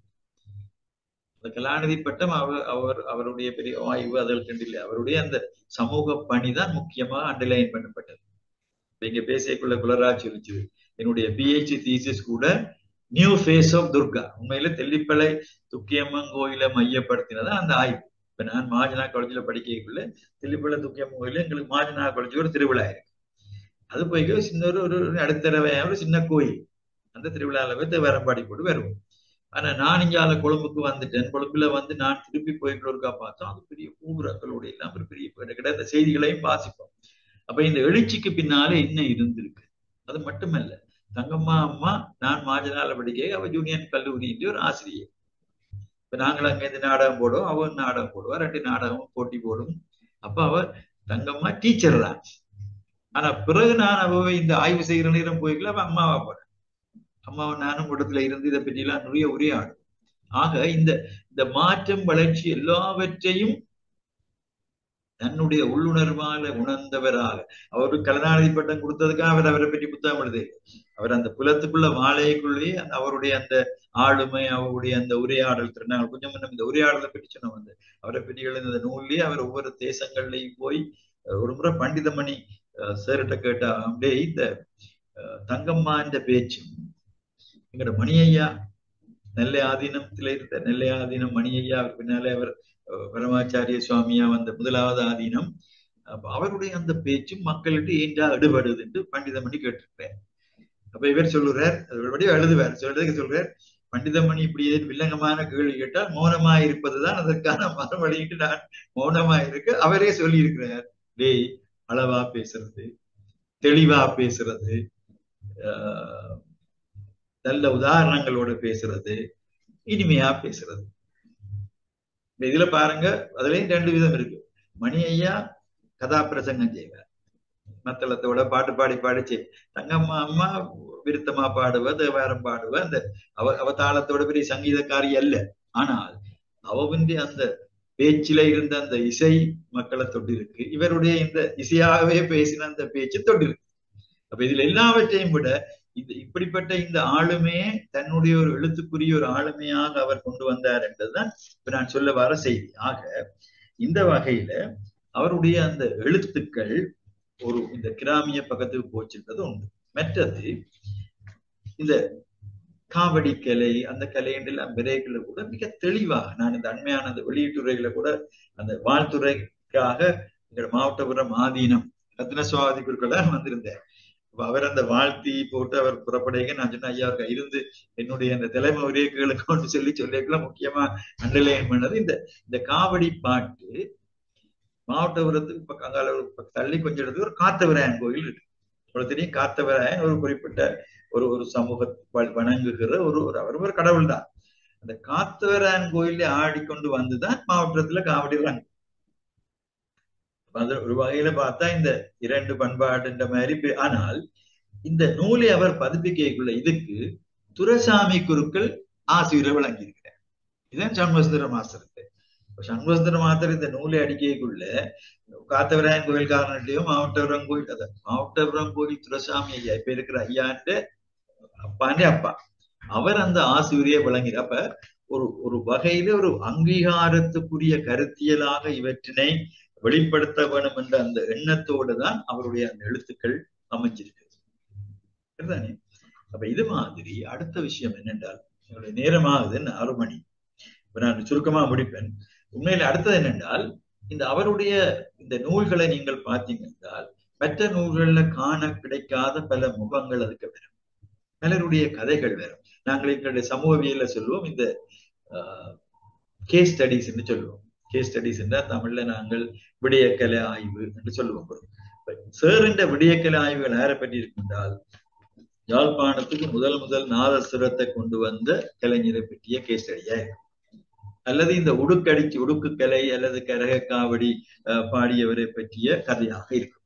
அப்ப அந்த கதைகள் எல்லாவற்றிலும் அவருடைய அந்த மொழி நடை என்பது மிக முக்கியமானது. மேலும் நான் உதாரணத்துக்கு ஒன்றையாவது நான் உங்களுக்கு வாசிச்சு காட்டணும்னு நினைச்சேன். என்னென்றால் இந்த நீங்கள் உங்களோட மாட்டில இந்த நூல்களை படிக்க வேணும். அப்படி இருந்தாலும் அவர் இவர்களுடைய கதைகளை சொல்லுகிற பொழுது மிக அழகாக ஒரு சிறுகதை சொன்னதை போல சொல்லுவார். ஒரு சிறுகதை இலக்கியத்துல எப்படி வர வேணுமோ அதே போல அந்த பேட்டிகள்ல அவர் சொல்லுவார்.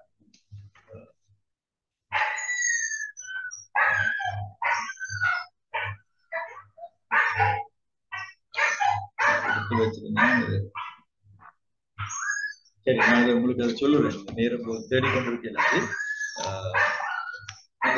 அந்த கலைகளை பற்றி அவர் சொல்லுகிறது மட்டுமில்லை, அவரிடத்துல இருந்த அந்த பண்பாட்டினுடைய நாங்க சொல்ல பண்பாட்டு மேம்பாடு என்ற விஷயங்கள் எல்லாம். அவர் இப்ப மாட்டு வண்டி சவாரியை பற்றி ஒரு புத்தகம் எழுதுவார். யாழ்ப்பாணத்துல இப்ப அருகினது இப்போ அங்கங்க நடக்கும். ஆனா அந்த மாட்டு வண்டி சவாரியை பற்றி அவர் எழுதுகிற பொழுது கூட அவர் சொல்லுவார் என்னென்றால் இந்த மாட்டு வண்டில் சவாரி, இந்த மாட்டுக்கு குதிரை முந்திலாம் இந்த குதிரை வண்டில் சவாரிகள் எல்லாம் மேல நாடுகள்ல பேன் பண்ண கதையெல்லாம் சொல்லுவார். ஆனால் இந்த யாழ்ப்பாணத்துல இந்த மாட்டு வண்டி சவாரி நடத்துறவங்க அந்த மாடு எப்படி பிள்ளைகளை போல வளர்க்குறாங்க, அது எப்படி எல்லாம் அவர்கள் அழகான முறையில செய்யறாங்கன்றதை பற்றி எல்லாம் மிக ஒரு அற்புதமாக அவர் ஒரு மாடு வளர்க்கிற ஒரு கலைஞராகவே அந்த எழுதுவார். அது மட்டுமல்ல, அவர் இந்த மாட்டு வண்டில் சவாரி என்பதை இப்பெல்லாம் சொல்லுவோம் நாங்கள் இந்த டூரிசம் வேணும், டூரிசம் யாழ்ப்பாணத்துல வளர இல்லை என்று சொல்றாங்க எல்லாம் கூட ஒரு பக்குவமான முறையில இந்த மாட்டு வண்டி சவாரியை வைக்கலாம். பாருங்க, இது ஒரு டெவலப்மெண்ட் திங்கிங். இப்ப இன்றைக்கு நாங்கள் ஒரு டெவலப்மெண்ட் போரத்துல யாராவது மாட்டு வண்டி சவாரியை யோசிப்போமோ எனக்கு தெரியல.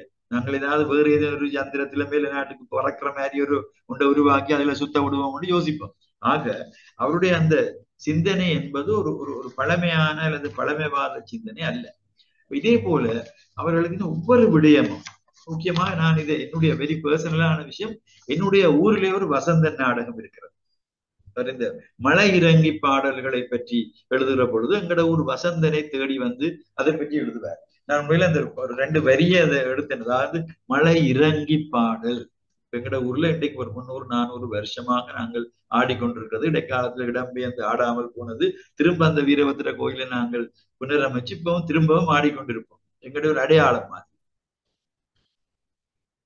அதுல தென்தேனோ தேன தேனோ தென்னானோ நெற்பயிரும் மற்றுமுள்ள நீ நிலத்தில் பயிர்கள் எல்லாம் சற்று முடல் வாடாமல் அப்படி மழை பொழிய வேணும் வருவது. அதை பாடுற விதத்திலேயே இறங்கி நான் நினைக்கிறேன். இதை கேட்கிற பரணதேவனும் எந்த தேவனா இருந்தாலும் மழையை தருவார்.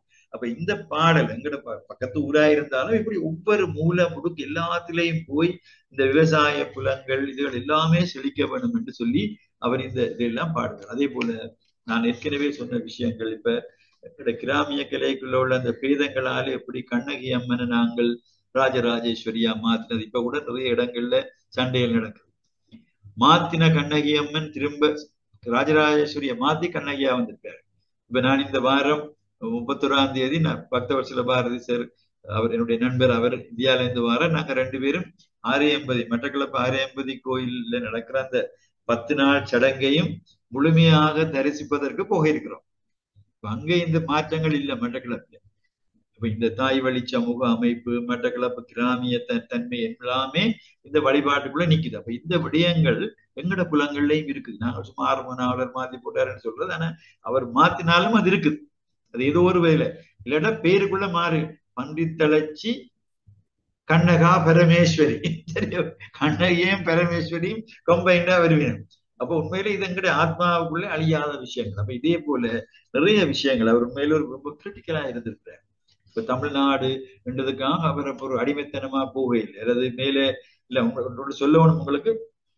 இப்ப கீவாஜா ஒரு முறை அவர் மிகப்பெரிய அறிஞர், இங்க எல்லாம் எல்லாம் போயிருக்கார். அவர் ஒரு முறை எங்கட வேட்பிள்ளை எங்கட உரையாசிரியர் மட்டுவில் வேட்பிள்ளை முக்கியமான உரை, அதாவது எங்களுடைய இந்த கண்ணகி பாட்டு அந்த அபிராமி அந்தாதிக்கு அவர் ஒரு உரை எழுதியிருக்கிறார். அப்ப இவர் கீவா ஜெகநாதனும் எழுதியிருக்கிறார். ஆனா அவர் எழுதினது பிறகு பிந்தி. அவர் அந்த உரையை பதிப்பிக்கைக்குள்ள முதல் நான் தான் எழுதுகிறேன் சொல்றாரு. உண்மையிலே அவருக்கு அது தெரியாமல் இருக்க இயலாதுதான் அவற்றை வாதம். அந்த அந்த அந்த உங்களுக்கு தெரியாமல் எப்படி தலைப்பே இதுதான், அபிராமி அந்தாதியின் மாக்கா வேட்புள்ள உரையை கீவாஜா அறியாரா. ஒரு பத்திரிகாசிரியர் இருந்தானே நல்ல தெளிவான அந்த நறுக்கு தெரிச்சு அதை எழுதுகிற அந்த தினவெல்லாம் அவருடைய. இதே போல அவருடைய இந்த தேவாரம் செத்த வீட்டுல தேவாரம் பாடப்படாது, சொன்ன பாடப்படாது என்று யாரோ எழுதி குறைக்கு நாவலரையும் துணைக்கு நாவலர் சொல்றாரு. நாவலர் எப்படி சொல்லியிருக்காங்க சொல்லுவோம் இல்லை, சும்மா ஆதாரம் இல்லாமல் திரிவுபடுத்தாதீங்கோ, தேவாரம் அங்கேயே பாடலாம். எங்கட சிவபெருமானே சுடலையில நின்றுதான் ஆடுறவர். நீங்க சுடலையை கொண்டு போற பணத்துக்கு முன்னால அது அவன் ஆறுதலுக்கு அவன் செய்கிற விஷயம் என்று சொல்லி இப்படி மிச்சம் கிரிட்டிக்கலாக, அதாவது ஒரு விமர்சன நோக்கத்தோடையும் நிறைய செய்தவர் எங்களுடைய. அப்ப எங்கென்றால் இப்ப எங்களுக்கு நிறைய கடமை இருக்குது. இப்ப உண்மையில நான் நினைக்கிறேன் இந்த நூல் இப்ப கடைசியா நாங்கள் அடிச்ச நூலோ அவரை பற்றிய இந்த எழுத்துக்கள் எங்கட பல்கலைக்கழகங்கள்ல வேற ஒண்ணு. அதுல ஒரு சின்ன சோகமான விஷயம் என்றால் இந்த நாட்டார் வழக்கியல் அவதுன்றோம்னா உடனே அதே நாங்கள் ஒரு சில துறைக்குள்ள முடக்கிற விஷயம் இருக்குது. இப்ப தமிழ்நாட்டுல கொஞ்சம் விழிப்பு வந்திருக்குது. அதாவது ஒரு பல்துறை இணை நோக்கில பல துறைகள். இப்ப நான் இது அவரை பற்றி பேசுகிறது கூட ஒரு சமூகவியலாளன் ஒரு தமிழியலாளன். தமிழியல் என்ற பதமே உண்மையில இந்த பல்துறை இணை நோக்கில வருவதைத்தான் நாங்கள் தமிழியல் சொல்லுகிறோம். ஆனால் துரதிருஷ்டவசமாக இப்ப தமிழுக்கு பதிலாக தமிழியல் என்று எழுதினா நாகரிகம் என்று எழுதுறோமே தவிர இந்த தமிழியலுக்குள்ள வரக்கூடிய இந்த பல்வேறு அம்சங்கள் சமூகவியல் நோக்கு தெரிய வேணும், மானுடவியல் நோக்கு தெரிய வேணும், இலக்கிய கோட்பாடுகள் தெரிய வேணும், உளவியல் கோட்பாடு தெரிய வேணும், மெய்யியல் கோட்பாடு தெரிய வேணும். ஆக சகல பார்வைகளுடனும் ஒரு முழுதலாவிய பார்வையை நாங்கள் பார்க்கிற பொழுதுதான் எங்களுடைய பண்பாட்டு எழுதுகை என்பது ஒரு அறிவார்ந்த எழுதுகையாக வரும். அது வராத வரைக்கும் என்ன நடக்கும்னா நாங்கள் இந்த அரைச்சமாவையே அரைச்சு கொண்டிருப்போம். அதே மாதிரி நாங்கள் சொல்லி கவலைப்படுவோம், எங்கட பண்பாடு மாற இல்லை, அந்த பழக்க வழக்கம் இருக்கு, இந்த பழக்கம். ஆனால் இதெல்லாம் மாற வேணும். எல்லாவற்றுக்கும் மேலாக ஒரு தாரக மந்திரமாக இந்த ஒரு சமநீதியான சமூகம், எல்லா மக்களும் ஒரு வகை, ஒரு நிலம், ஒரு சமமான, உங்களுக்கு தெரியும் இந்த சமத்துவத்துக்கும் சமநீதிக்கும் சின்ன வித்தியாசம் இருக்கு. இப்ப இந்த ஈக்விட்டி என்ற சொல்லு எங்களுடைய அகராதிகளுக்கு இப்ப புதுசு. ஈக்குவாலிட்டி எல்லாரும் இருக்கு, எல்லாரும் படிக்கலாம் தானே, எல்லாருக்கும் எங்களை இருக்குத்தானே. ஆனால் ஈக்விட்டி வரைக்கும் எல்லா கலையையும் நாங்கள் ஆராதிப்பது, எல்லா மக்களையும் ஆராதிப்பது, எல்லா வாழ்வையும் சமமாக கருதுவது, அல்லது எல்லோருக்கும் சமமான வாழ்வை தருவது என்ற அந்த விரிந்த பொருள் வரும். அத்தகைய ஒரு விரிந்த பொருளை நாங்கள் காண்பதற்கும் ஒரு அழகான எதிர்காலத்தை காண்பதற்கு நான் நினைக்கிறேன் இந்த சண்முகசுந்தர மாஸ்டரையோட நாங்கள் வாழ்ந்த இந்த பொழுது மட்டுமில்லை, இனி வாழ போற பொழுதுகளும் எங்களுக்கு கை கொடுக்க வேணும். உண்மையிலே இந்த பைந்தமிழ் சாரலுக்கு என்னுடைய மனமார்ந்த நெஞ்சார்ந்த நன்றியை சொல்ல வேண்டும். இவ்வளவும் பொறுமையாக என்னை கேட்ட உங்கள் எல்லோருக்கும் என்னுடைய எல்லையில்லாத அன்பையும் நன்றியையும் சொல்லுகிறேன். தொடருங்கள் ராஜ். நன்றி பேராசிரியர், அருமையான உரை. இந்த நிகழ்விலே நான் ஆரம்பத்திலே சொல்லும் போது ஈழத்தமிழ் பண்பாட்டு வரலாற்று எழுத்தியல் என நான் சொல்லியிருந்தேன். அதை நீங்கள் திருத்தி இருந்தீர்கள். நன்றி. வரலாற்று எழுதுகையில் என்று மாற்றியிருந்தீர்கள். தவறுக்கு மறந்துகிறோம். உங்களுக்கும் எனக்குமான உறவு பேராசிரியர் மனோஜ் சபாரட்னம் அவர்களூடாக, அவர் கிழக்கு பல்கலைக்கழகத்தில் எங்களை காத்த தெய்வம் என்றுதான் சொல்வோம். இது நாங்கள் இல்லையென்றால் நான் இந்த கதிரையிலே இன்றைக்கு இருந்து கதைக்கிறதுக்கு கூட உயிரோடு இருந்திருக்க மாட்டேன். அவர் இல்லையென்றால் அவருடைய சகோதரராக இருந்தபோது 2004 உங்களை சென்னையிலே எனது குடும்பத்தோடு சந்தபோது உங்களுடைய குடும்ப நண்பராக ஏற்றுக்கொண்டீர்கள். என்று நீங்கள் இந்த நிகழ்ச்சியிலே பேசுகின்ற போது, அதாவது நீங்கள் சொன்னது போன்று ஒரு சண்முக சுந்தரன் அவர்களுடைய பேச்சுக்கு சண்முக லிங்கன் பேசுவது அருமையாக இருந்தது. அதோடு பல விஷயங்களை நீங்கள் குறிப்பிட்டிருந்தீர்கள். குறிப்பாக இந்த மாட்டு வண்டி சவாரி, என்னுடைய தந்தையார் வட்டக்கட்சியிலே பெரிய மாட்டு வண்டி சவாரி வித்து நடத்தினார்.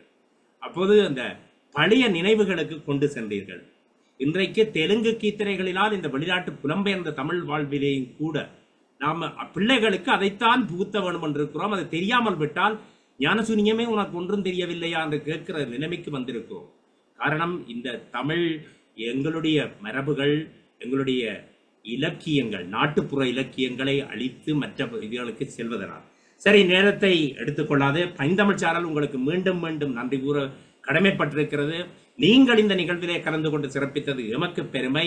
நாங்கள் இப்படியான அறிஞர்களை கொண்டு வந்து பலருடைய, அதாவது நீங்கள் ஒரு மகாஜனனாக இருந்து கொண்டு அவருடைய மாணவனாக இருந்து அந்த காலத்திலே அவரை பற்றியும் மற்றவர்களை பற்றியும் குறிப்பிட்ட அனைத்தும் மிகவும் அருமையாக இருந்தது.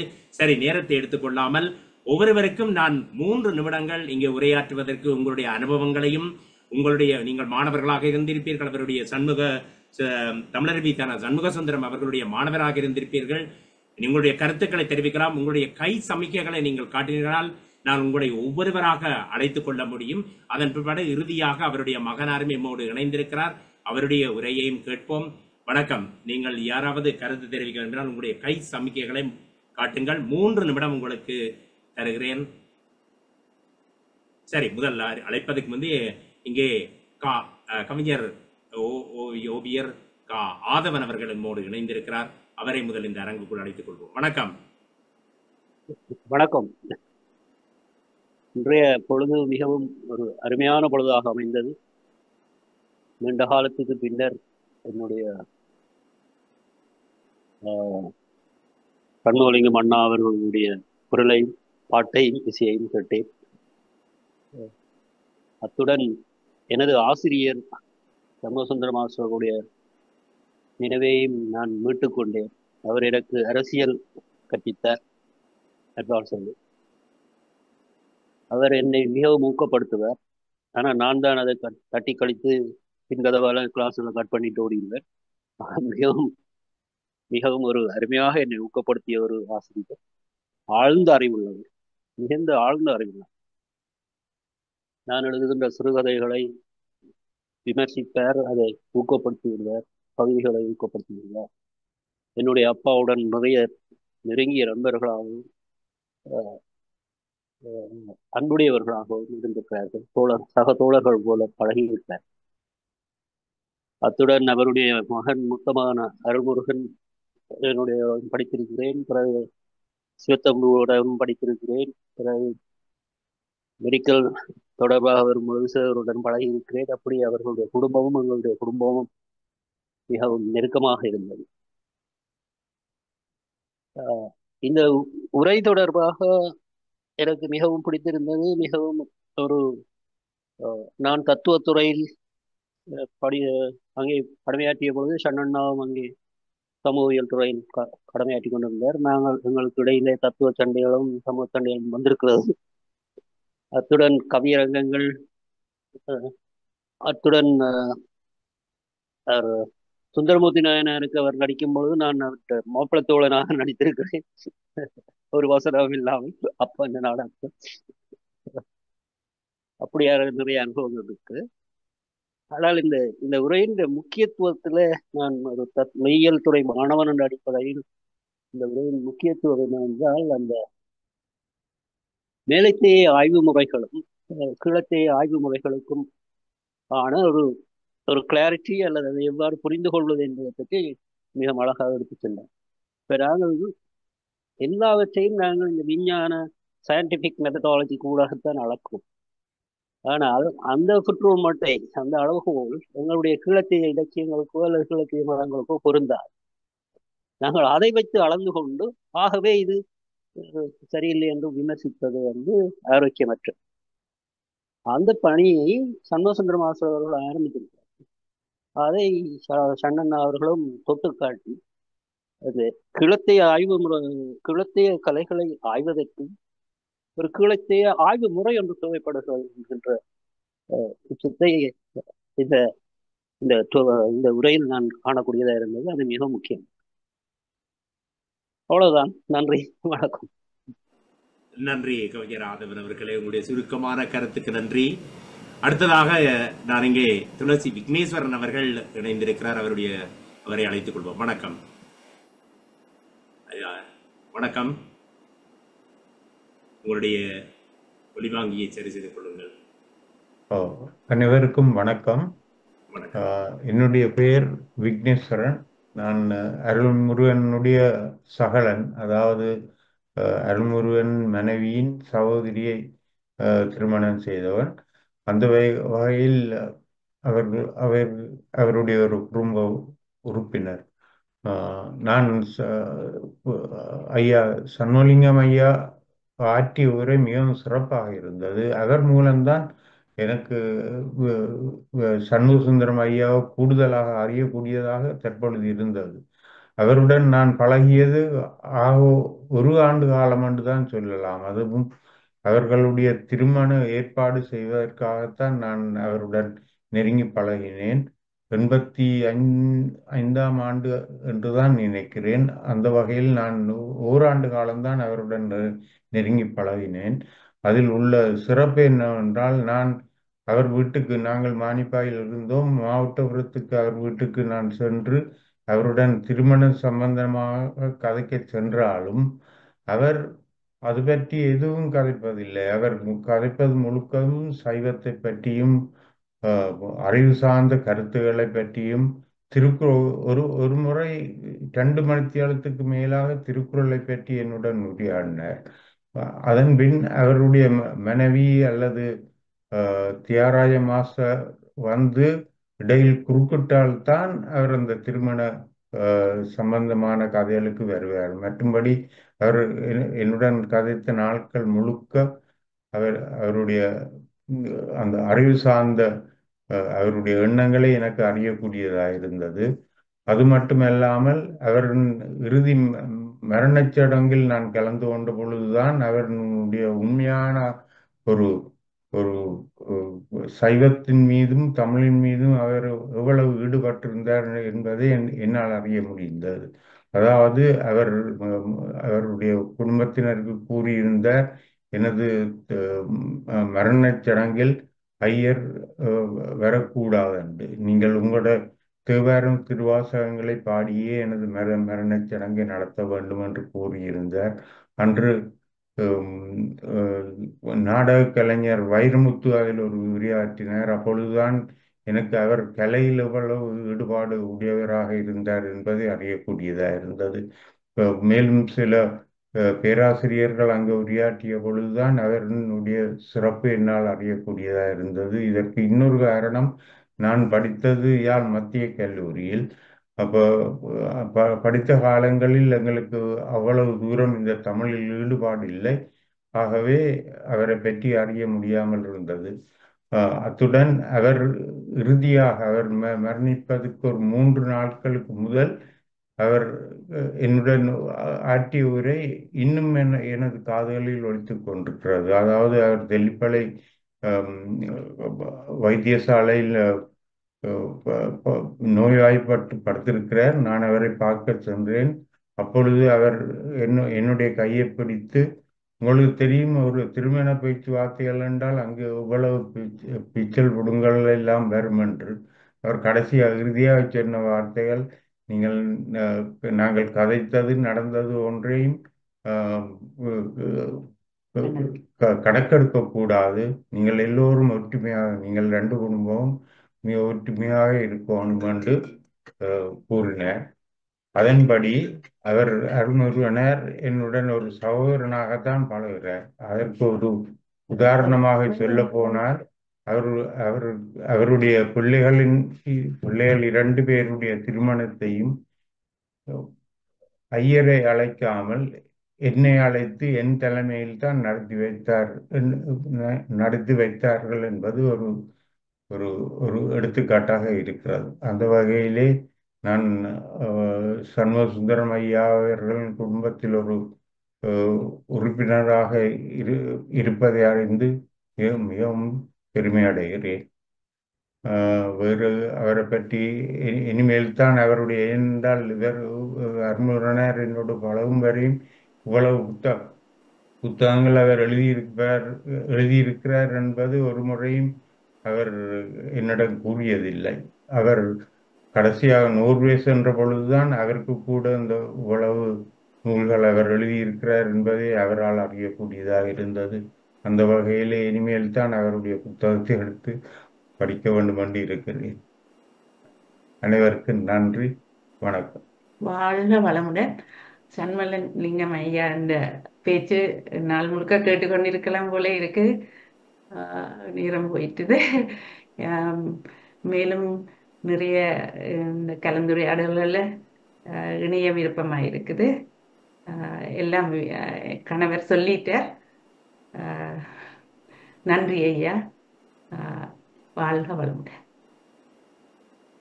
நன்றி நன்றி நன்றி. இந்த நிகழ்வை பார்த்து கொண்டிருக்கிற போது எனக்கு வித்வான் வேந்தனார் அவர்களுடைய நிகழ்வை நடத்துகின்ற போது அவருடைய மகனார் குடும்பத்திலிருந்து பார்த்திருந்து கொண்டிருந்த போது ஒரு தந்தைக்கு எவ்வளவை செய்ய முடியுமோ அதை செய்கின்ற போது அது உங்களுக்கு எவ்வளவு பெருமையாக இருக்கும் என்பதும் நாம் அறிவோம். இதனால் பைந்தமிழ்ச்சாரல் இப்படியான நிகழ்வுகளை தொடர்ந்து நடாத்த இருக்கிறது. பேராசிரியர் சண்முகலிங்கம் ஐயா, நீங்கள் ஏதாவது குறிப்பிட விரும்பினால் குறிப்பிடலாம். ஒரு விஷயம் உண்மையிலே விக்னேஸ்வரன் ஐயா பேசிய நானும் கணக்க ப்ரிப்பேர் பண்ணது இந்த நேர டென்ஷன் மணிக்கூட பார்த்துட்டு விட்டதுல ஒன்று இந்த வைரமுத்து அன்னைக்கும் சேருக்கும் இடையிலான அந்த உறவு ஒரு முக்கியமான விஷயம். அதை நாங்க தனி ஒரு நாளே கூட பேசலாம். வைரமுத்து வி வைரமுத்து நடிகமணி வி வைரமுத்துவனுடைய அந்த மேன்மைகள் எழுச்சிக்கும் பேராசிரியர் வித்யானந்தனோட வைரமுத்து அண்ணன் கொண்ட அந்த உறவுக்கும் இடையில உள்ள ஒரு மிகப்பெரிய பாலம் சண்முகசுந்தரம் மாஸ்டர். இப்ப நாங்கள் மாஜனால படிக்கவே உங்களுக்கு தெரியும் அந்த அவருடைய அந்த 100வது 1000வது மயான காண்ட அந்த அரங்கேற்றங்கள் காலத்துல அது ஒரு தனிச்சு பேச முடியாது. உண்மையிலே நான் இதை இப்ப சொல்லாட்டா ஒரு மிகப்பெரிய ஒரு விஷயத்த நான் சொல்லாம விட்டுட்டு மறைச்ச மாதிரி வந்திருக்கும். 2வது விஷயம், சார் ஒரு பாடசாலை ஆசிரியராக இருந்தார். பத்திரிகை ஆசிரியர் கடந்து பேராசிரியர் வித்யானந்தனுடைய அந்த அறிமுகத்தோட சிபாரிசோட தஞ்சை பல்கலைக்கழகத்திலே அங்க போய் அவருடைய அந்த உயர் படிப்புக்கான ஆய்வேட்டை தயாரிச்சு கொண்டிருந்தார். உண்மையில அது ஒரு பூரணப்படுகிற அந்த சந்தர்ப்பத்துலதான் அவர் அந்த நோய் வாய்ப்பட்டது. அது புரியாம இருந்து அங்க போயிருந்தா ஒரு தஞ்சை பல்கலைக்கழகத்தினுடைய ஒரு ஒரு ஒரு பெரிய கலாநிதியாக அல்லது அதை விட உயர்ந்த நிலையில அவர் கிடைச்சிருக்கும். இந்த 2ஐயும் நான் இதுல சொல்றேன். மற்றது எல்லாருடைய அந்த ரெஸ்பான்ஸ் நீங்கள் சொன்னதே போலதான் என்னுடைய மனசுக்குள்ளேயும் என்னுடைய மேல அவருடைய அந்த அந்த நிறைவு காலத்துல நான் இங்க இல்லை, நான் பிலிப்பைன்ஸ்ல என்னுடைய உயர்கல்விக்காக போனதாலே அந்த அவரை போய் நீங்களா ஆஸ்பத்திரியில பார்த்தது கண்டது அதெல்லாம் எனக்கு செய்ய முடிய இல்லை. இருந்தாலும் அவர் எங்களோட வாழுகிறார், அவ்வளவுதான் சொல்லலாம். நீங்க மெட்டாக்கள் சொல்லுங்க. நன்றி நன்றி நன்றி. அடுத்ததாக கனன் குகனேசன் அவர்கள் இணைப்பில் இருக்கிறார். வணக்கம்.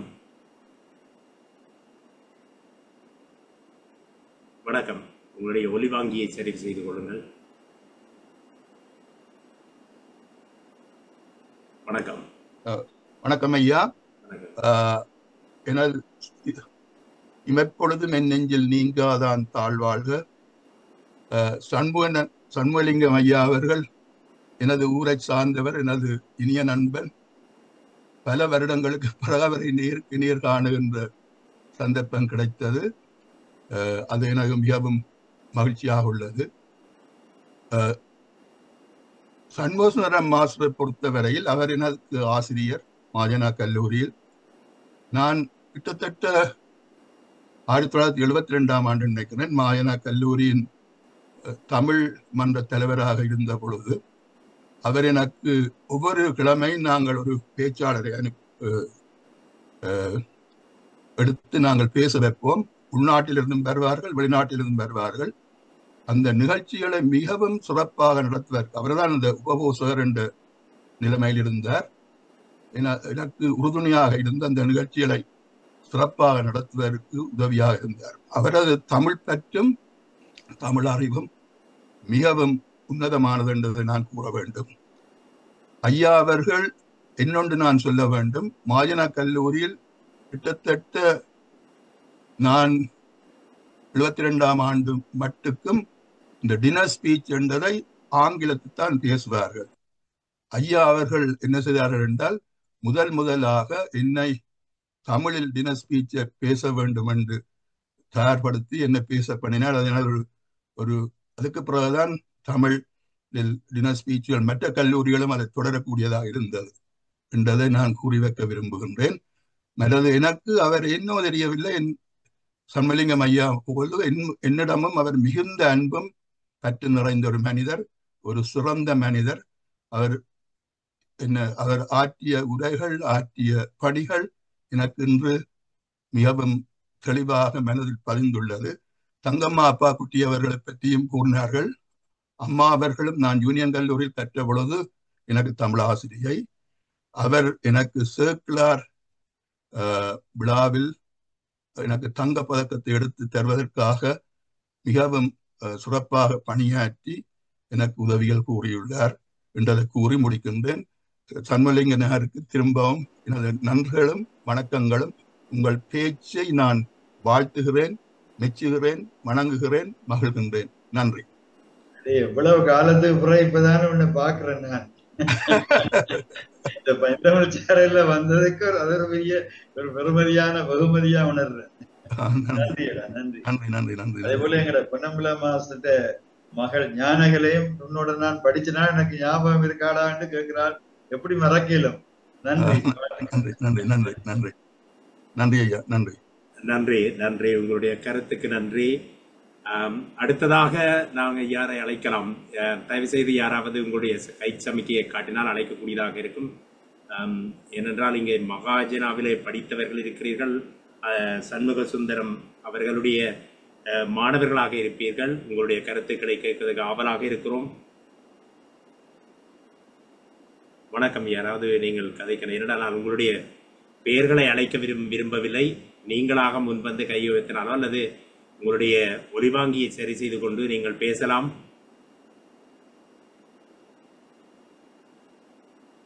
வணக்கம். சரி, அடுத்தவரை அழைப்பதற்கு முன்பு நான் அழைக்க இருப்பது எமது ஒருங்கிணைப்பாளர் இருக்கிறீர்களா?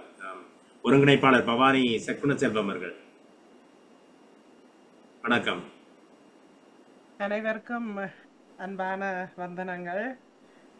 பைந்தமிழ் சாரல் வழங்கிய ஈழத்தமிழ் பண்பாட்டு வரலாற்று எழுத்தியலில் தமிழருவி தானா சண்முகசுந்தரம் என்ற தலைப்பிலான பேராசிரியர் சண்முகலிங்கன் அவர்களின் இந்த உரை இன்று மிகவும் ஒரு விழிப்புணர்வை ஏற்படுத்தக்கூடிய ஒரு உரையாக அமைந்திருந்தது. அதாவது எங்களுடைய அந்த வேர், எங்களுடைய உண்மையான அந்த உயிர் என்றது அந்த பண்பாட்டு இலக்கியம் என்பதை ஆணித்தரமாக புடம் போட்டு காட்டியிருந்தது. மிக முக்கியமான ஒரு நிகழ்வு என்றுதான் நான் இதை கருதுகின்றேன். ஏனென்றால் இப்பொழுது எல்லாம் பிற நாட்டு இலக்கியங்கள் இப்போ அந்த மோகம் இந்த மோகம் என்று வரைக்குள்ள இந்த உண்மையில உயிர்ப்பானது என்றது எங்களுடைய நாட்டார் பாடல்கள், நாட்டார் இலக்கியங்கள், அது பரம்பரையாக அது பேசப்பட்ட விடயங்களை இன்றைக்கு பேசியிருந்தோம். மற்றது இன்னொன்று சொல்லணும், இவர் கிட்டத்தட்ட 25ஆம் ஆண்டு பிறந்திருக்கிறார். அந்த காலங்களிலே இருந்த கல்வி நிலைகள் வித்தியாசம், ஆசிரியர்கள் வித்தியாசம். இப்போ அந்த காலங்களிலே பிறந்தவர்கள் பிறகு 40கள் 50களில் ஆசிரியர்களாக விரைக்குள்ள ஆசிரியர் பயிற்சி கலாசாலைகளில் கற்பித்தவர்கள் இப்போ சொல்லப்பட்ட பண்டிதமணி, மற்றது கணபதி பிள்ளை, மற்றது தனிநாயக மடிகளார் தான் அந்த காலத்தில் ஆசிரியர் பயிற்சி கலாசாலையில் படிப்பிச்சேன்டா நீங்கள் யோசிச்சு பாருங்க அந்த ஆசிரியர்களுக்கு எவ்வளவு விஷயங்களை ஊட்டி இருப்பினோம். அப்போ அந்த ஆசிரியர்கள தராதரங்கள், அதாவது பிறகு 50களில் 40களில் படிச்சுட்டு கிட்டத்தட்ட 70கள் 80களில் மட்டும் ஆசிரியர்களாக இருந்த தராதரங்கள் என்ன இன்று. அப்போ நான் இந்த கேட்டோன்று கேட்க அந்த சரியான கவலையாக இருந்த விடயம் இன்று எங்களுடைய தமிழ் கல்வியின் நிலை இந்த அளவில் இருக்கின்றதுன்றதை நாங்கள் ஒரு ஒரு ஒரு துரசமான ஒரு நிலைக்கு போயிட்டு, அதை நாங்கள் திருப்பியும் கட்டி எழுப்ப வேண்டும். அதுக்கு நிச்சயமாக அந்த நாட்டார் இலக்கியங்களும் முக்கியமான பங்கு எடுக்கும்னு நினைக்கிறேன். இப்போ இருக்கிறார்கள் இனி போய் அங்கே எப்படி இதுகளை இந்த பற்றுகளை செய்து தண்டு கட்டி எழுப்புறவர்களுக்கு நாங்கள் நன்றியாக இருக்கணும். இந்த விடயங்கள் மீண்டும் கட்டி எழுப்பப்பட வேண்டும் என்று அந்த இதை நான் பைந்தமிழ் சேரலூடாக அது ஒரு செய்தியாக தெரிவித்து கொண்டு இந்த நிகழ்விலே இவ்வளவு நேரமும் பங்காற்றிய கலை இலக்கிய நண்பர்கள் அறிவாளர்கள் அனைவருக்கும் பைந்தமிழ் சார்பிலே நன்றி அறிதல் தெரிவித்துக் கொள்கின்றோம். பைந்தமிழ் சேரல் நிகழ்வுகள் தொடர்ந்து நடைபெறும்.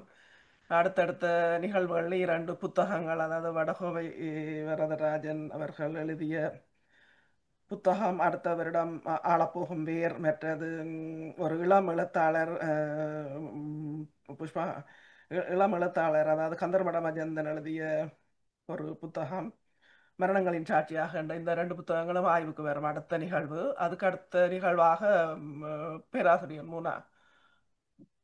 முனைவர் திராவிடமணி அவர்கள் ஈழத்து எழுத்தாளர் ஒருவருடைய இதை கொண்டு வருவா. அப்படியாக பிறகு தொடர்ந்து பேராசிரியர் நித்யானந்தன் அவர்கள் ஒரு விடயம் இங்கே அதை பற்றி கதைக்க இருக்கிறார். அப்படியாக தொடர்ந்து இந்த நிகழ்வுகள் நடைபெறும். தயவு செய்து எல்லோரும் கலந்து சிறப்பித்து உங்களுடைய ஆக்கப்பூர்வமான கருத்துகளையும் தெரிவிக்குமாறு பணிவன்புடன் பைந்தமிழ் சார்பிலே வேண்டிக் கொள்கின்றேன். உங்கள் அனைவருக்கும் மீண்டும் நன்றியை கூறி விடைபெறுகின்றேன். நன்றி. நன்றி திருமதி பவானி சக்குன செல்வம் அவர்களே. மீண்டும் பைந்தமிழ் சாரல் பல நிகழ்வுகளை நடாத்தும் என்பதை நான் குறிப்பிட்டிருக்கிறோம். சரி, அடுத்ததாக நான் நினைக்கிறேன் கவிஞர் சேரன் அவர்கள் இந்த இணைப்பில் இருந்தால் உங்களுக்கு முடிந்தால் இணைந்து கொள்ளலாம். என்னால் அவர் எப்போதும் வரும்போது ஐபோன் அல்லது ஏதாவது ஒன்றை தான் இருப்பார். வேறு யாராவது கருத்து சொல்ல விரும்பினால், இல்லை என்றால் நான் சண்முக சுந்தரம் அவருடைய புதல்வர் இங்கே இருக்கிறார், அவரிடம் செல்லலாம். ஒரு சிறு கருத்தை தெரிவிக்க இருக்கிறேன். நீங்கள் இந்த பைந்தமிழ் இணைய வழி சாரல் இணைய வழி மூலம் நல்ல நிகழ்ச்சிகளை நடத்தி வருகிறீர்கள். இதற்கு நாங்கள் இணைந்து கொள்வதற்கு உரிய அந்த தொடர்பை ஏற்படுத்தி அறிய தருவீர்கள் என்றால் எதிர்காலத்தில் நாங்கள் கலந்து கொள்ளக்கூடியதாக இருக்கும் என்று நம்புகிறேன். நிச்சயமாக நானுங்க சட்ல போட்டு வரேன். நீங்கள் உங்களோட வாட்ஸ்அப் இலக்கம் அப்படி எதுவும் போட்டு விட்டீங்கன்னா நாங்கள் அதுக்கு அனுப்புவோம். என்னுடைய வாட்ஸ்அப் இலக்கத்தை நான் போட்டு வர்றேன். சரியா? அல்லது வேற எதுவும் வேணுமா?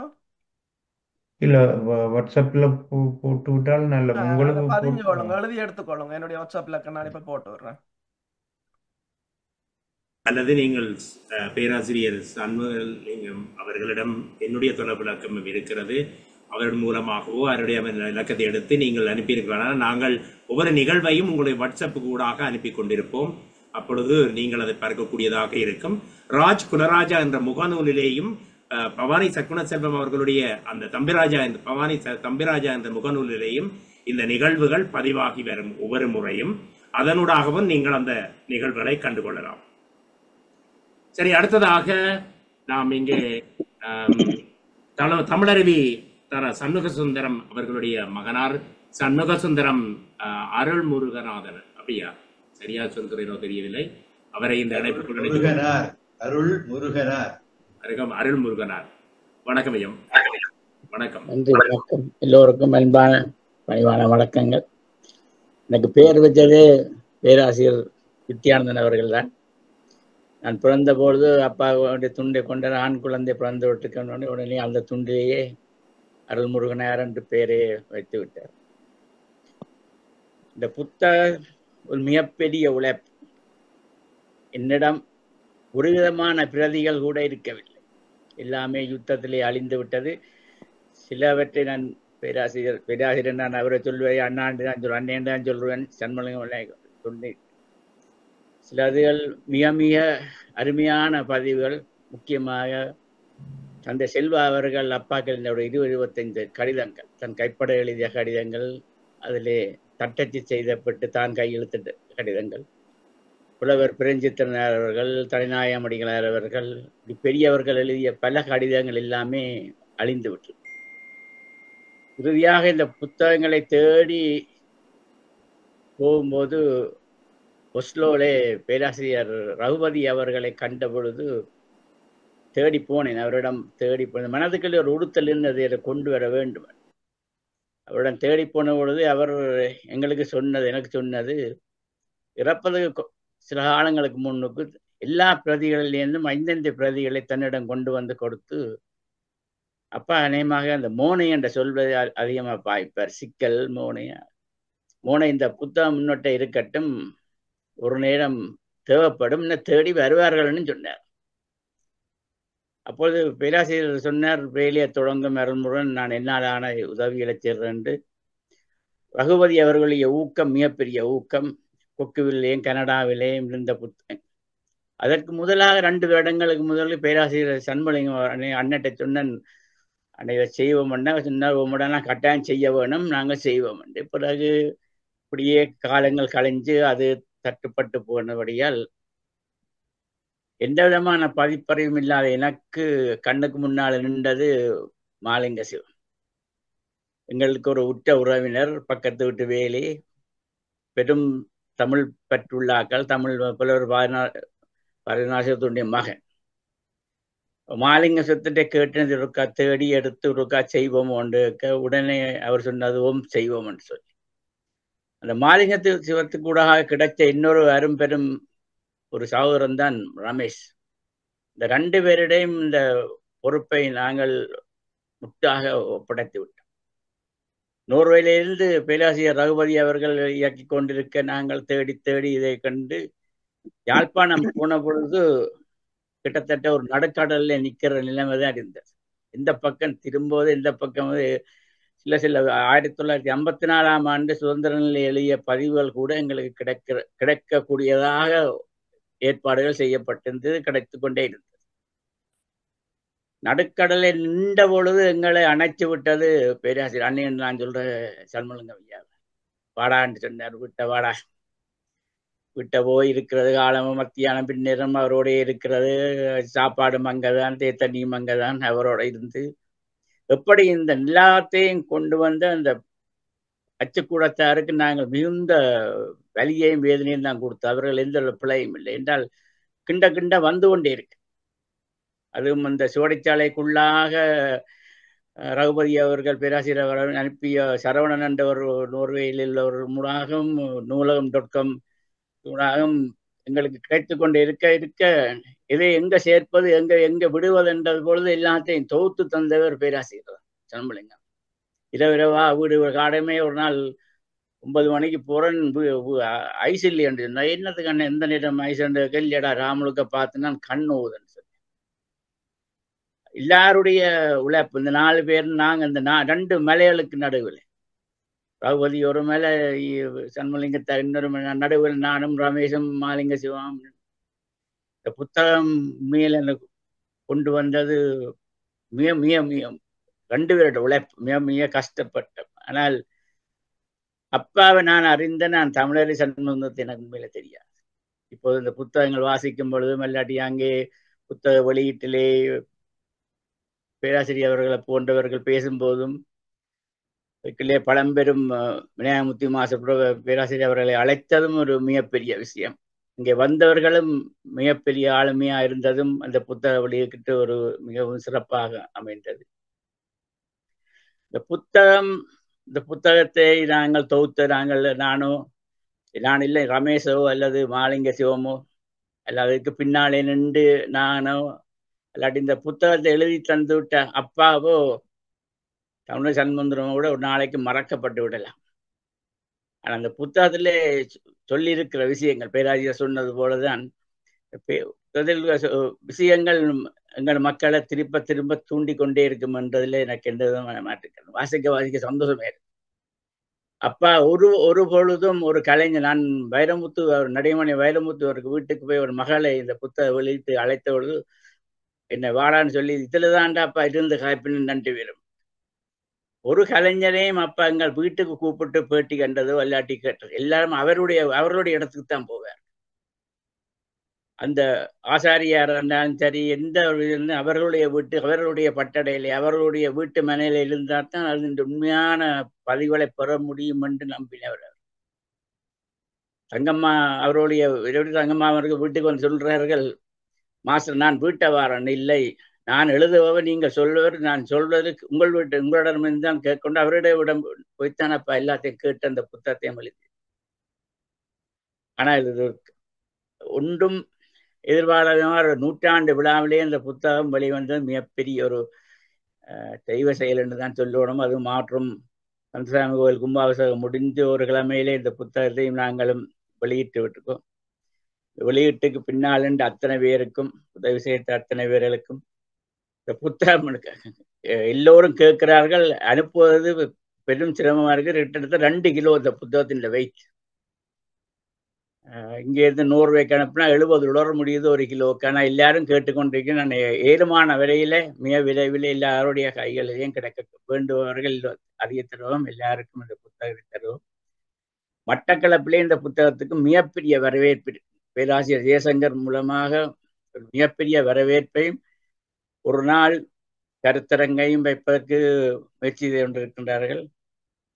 இந்த அளவுக்கு இந்த புத்தகம் வெற்றி பெறுவதற்கு காரணமான முருகப்பெருமானையும் பேராசிரியர் போன்ற பெருமையோர்களையும் நன்றி தெரிவித்து, எங்களால் ஒன்றுமே இல்லை, ஒரு இயக்கம், நாங்கள் இயங்கிக் கொண்டிருக்கிறோம், எல்லாமே நல்லதா நடக்கும் என்று சொல்லி ஒரே ஒரு விஷயம் நான் சொல்கிறேன். பேராசிரியருடன் காய்ச்சி கொண்டிருந்த பொழுது அவர் எத்தனை நாட்டுக்கு போயிருக்கலாம், எத்தனை பதவி எடுக்க, அவர் ரகுபதி என்ன இவரும் சரி, அந்த ஊர் கட்டுவர் என்று சொல்லும் பொழுது அவற்றை முகத்திலே வந்த ஒரு சந்தோஷம் எப்போயுமே காணையில். எங்கட அப்பா சொல்ற அந்த மக்கள் கலையும் அந்த கட்டுவனை சித்து தான் இருக்கு. காங்கேசுந்தரம் இருக்குது, கட்டுவனில் இருக்குது, ஆதவன் இருக்கு, அளவட்டியில இருக்குது. அளவட்டியில இல்ல கலையில் ஒன்றுமே. இந்த காத்தவராயன் கூட்டு இந்த காவடி பற்றி வாசிக்கும் பொழுது எவ்வளவு பெருமையாயிருக்கு. எல்லா பெருமைகளையும் மீட்டெடுக்கொண்டு ஆதவன் போன்றவர்கள் சேரன் போன்றவர்கள் திருப்பி அந்த ஊருக்கு போவோம். அங்க அந்த ஊடகங்களே எல்லா ஊருக்கும் ஒரு வரலாறு இருக்கு. அது வெளியில கொண்டு வரணும்னா இப்படியான புத்தகங்கள் மூலமா கொண்டு வரலாம். உங்களை போன்றவர்களை அந்த நிகழ்ச்சிகளுக்கும் மனமார்ந்த நன்றிகளை தெரிவித்து நன்றி, வணக்கம். நன்றி, அருமை அருமை. இந்த கட்டுவன் என்று சொன்ன போதுதான் எனக்கும் ஒரு நினைவு வந்தது என்றால், என்னுடைய திருமணம் லண்டனில் நடந்த போது மகாஜனாவிலே படித்தவர்கள் தான் எனக்கு தாய் தந்தையார்களாக இருந்தார்கள். அவர் கட்டுவனில் இருந்து வந்த சந்திரா விமலதாசனும் மற்றது மகாஜனாவில் படித்த விமலதாசன் அவர்கள் படித்த இடம் பேராதனை பல்கலைக்கழகம். அப்போது எனக்கு நீங்கள் சொல்ற போது அந்த ஞாபகம் வந்தது. சரி, அடுத்ததாக இங்கே ஞான கலை லோகநாதன் அவர்கள், நீங்கள் வந்துட்டு போனீர்கள், கருத்து தெரிவிக்க விரும்பினால் வரலாம். வணக்கம்.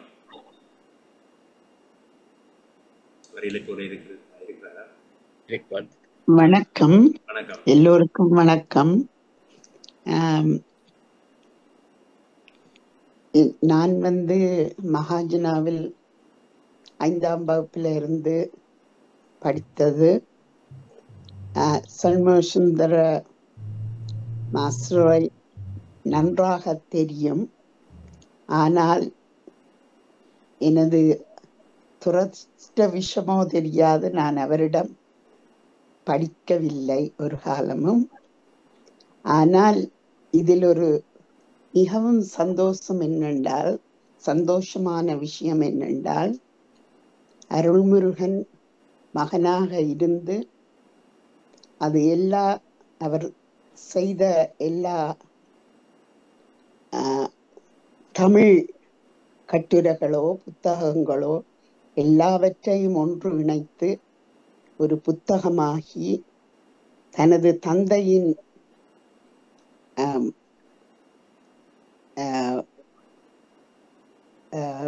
என்னென்று சொல்றது, தந்தையின்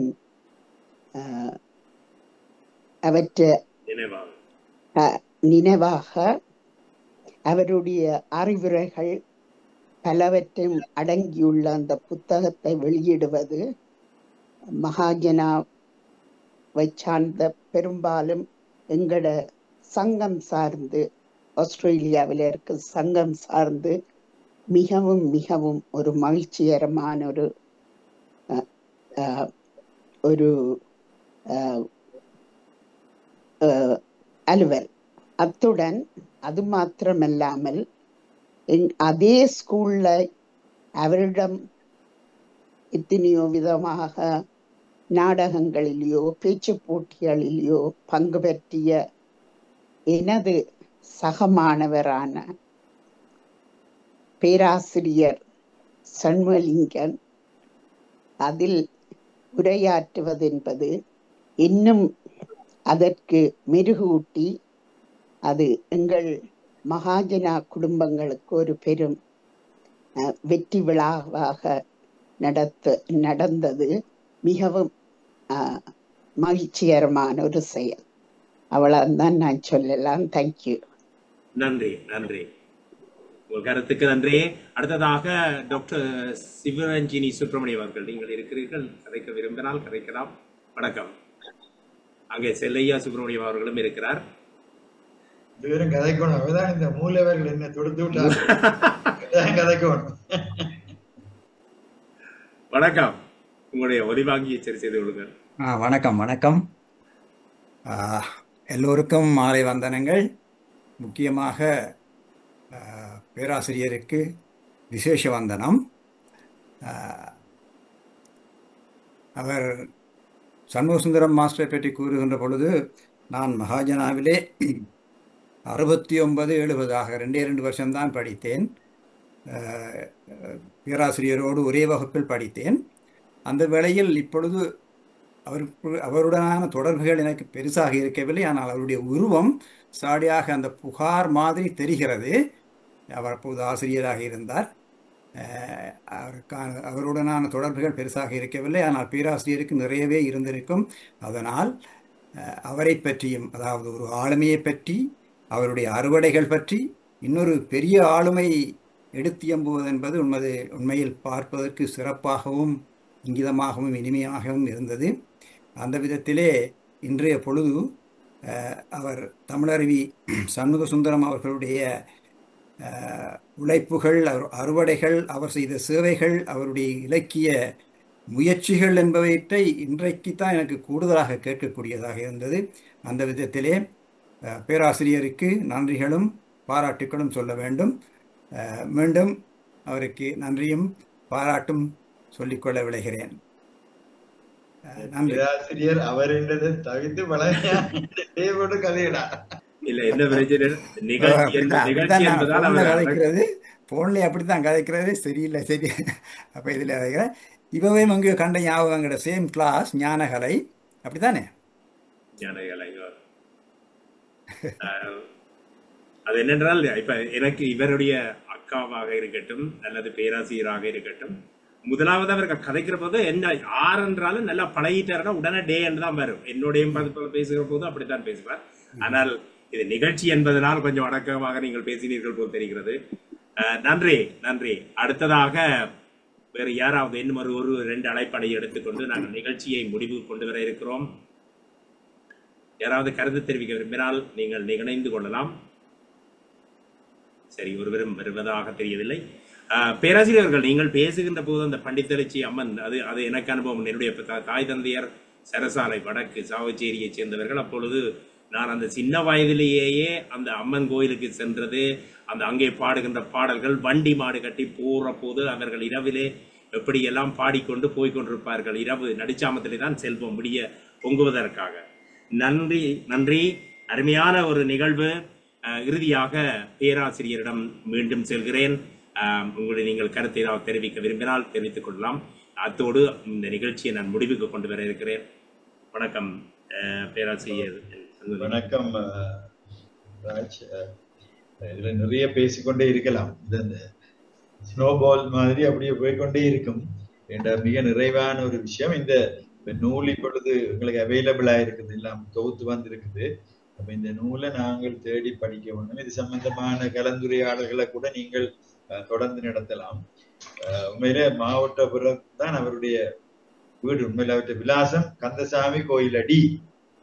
அப்ப உண்மையில நான் யோசிச்சேன் இந்த உரையின் நிறைவு அவர் தன்னுடைய நூல்கள்ல அடிக்கடி ஒரு 4 வரி சொல்லுவார். அதோடய நாங்கள் ஒரு இந்த நிகழ்வின் முடிவாயும் அதையே வச்சுக் கொள்வோம். தொழுது தொழுது மகிழ்வேன், பின் எழுதி எழுதி மகிழ்வேன். தொழுது தொழுது மகிழ்வேன், பின் எழுதி எழுதி மகிழ்வேன்.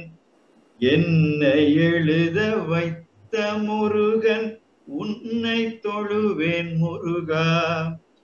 பிறப்பால் தமிழ் படித்து இறக்க வேண்டும், பிறப்பால் தமிழ் படித்து இறக்க வேண்டும். மறுபிறப்பில் தமிழனாக பிறக்க வேண்டும். தமிழருவி தா. சண்முகசுந்தரம். நன்றி, வணக்கம். நன்றி நன்றி பேராசிரியர். இறுதியும் நன்றாக இருந்தது. அருமையான ஒரு நிகழ்விலே நீங்களோடு கலந்து கொண்டு சிறப்பித்தமைக்காக மீண்டும் பைந்தமிழ் சாரல் சார்பிலே எமது மனமார்ந்த நன்றிகளை தெரிவித்துக் கொள்கிறோம். பைந்தமிழ் சாரல் வழங்கிய இந்த நிகழ்விலே ஒரு அடுத்ததாக ஒரு வளமை போல ஒரு கவிதை ஒன்று. முத்தமிழ் சங்கம் வளர்த்த மொழி, முப்பெரும் வேந்தர் வளர்த்த மொழி, உப்பே இல்லா இளமை மொழி, காப்பியம் அமைந்து கொண்ட மொழி, தொல்காப்பியம் கான் தொன்மை மொழி, பரணி பாடிய பண்டை மொழி, தரணி போற்றும் தன் மொழி, அகநானூறு தந்த அருமொழி, புறநானூறு தந்த புனித மொழி, வள்ளுவன் கம்பன் வளர்த்த மொழி, உள்ளம் கவர்ந்த உயர்ந்த மொழி. பார்புகழ் பெற்ற கவிஞர்களும் வளர்ந்தார் தமிழால் வானளவு, வளர்த்தார் தமிழை பாரளவு. எம்மொழிக்கும் இல்லாத தனிச்சிறப்பு என் மொழிக்குண்டு அறிவீரே, செம்மொழி என்னும் சிறப்புள்ள இம்மொழிக்கே இணையில்லை, செம்மொழி என்னும் சிறப்புள்ள இம்மொழிக்கிங்கே இணையில்லை. நன்றி.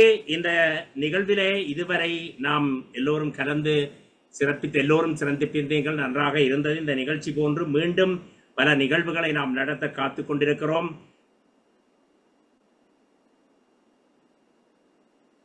நன்றி. இத்தோடு இந்த நிகழ்ச்சியை நாம் நிறைவுக்கு கொண்டு வரவிருக்கிறோம்.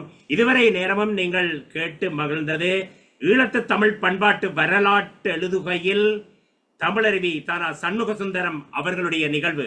இந்த நிகழ்விலே இன்றைய நிகழ்ச்சியில் எம்மோடு கலந்து சிறப்பித்திருந்தார் பேராசிரியர் என் சண்முகலிங்கம் அவர்கள். யாழ்ப்பாணத்திலிருந்து சிறந்திருந்தார். அத்தோடு அவருடைய எங்களுடைய தமிழருவி தானா சண்முகசுந்தரம் அவர்களுடைய குடும்பத்தாரும் திறந்து கொண்டு சிறப்பித்திருந்தார்கள். அனைவருக்கும் எமது நன்றியை தெரிவித்துக் கொண்டு மீண்டும் ஒரு நிகழ்ச்சியினூடாக சந்திக்கும் வரை உங்களிடமிருந்து அன்பு வணக்கம் கூறி விடைபெற்றுக் கொள்கின்றோம். நன்றி, வணக்கம்.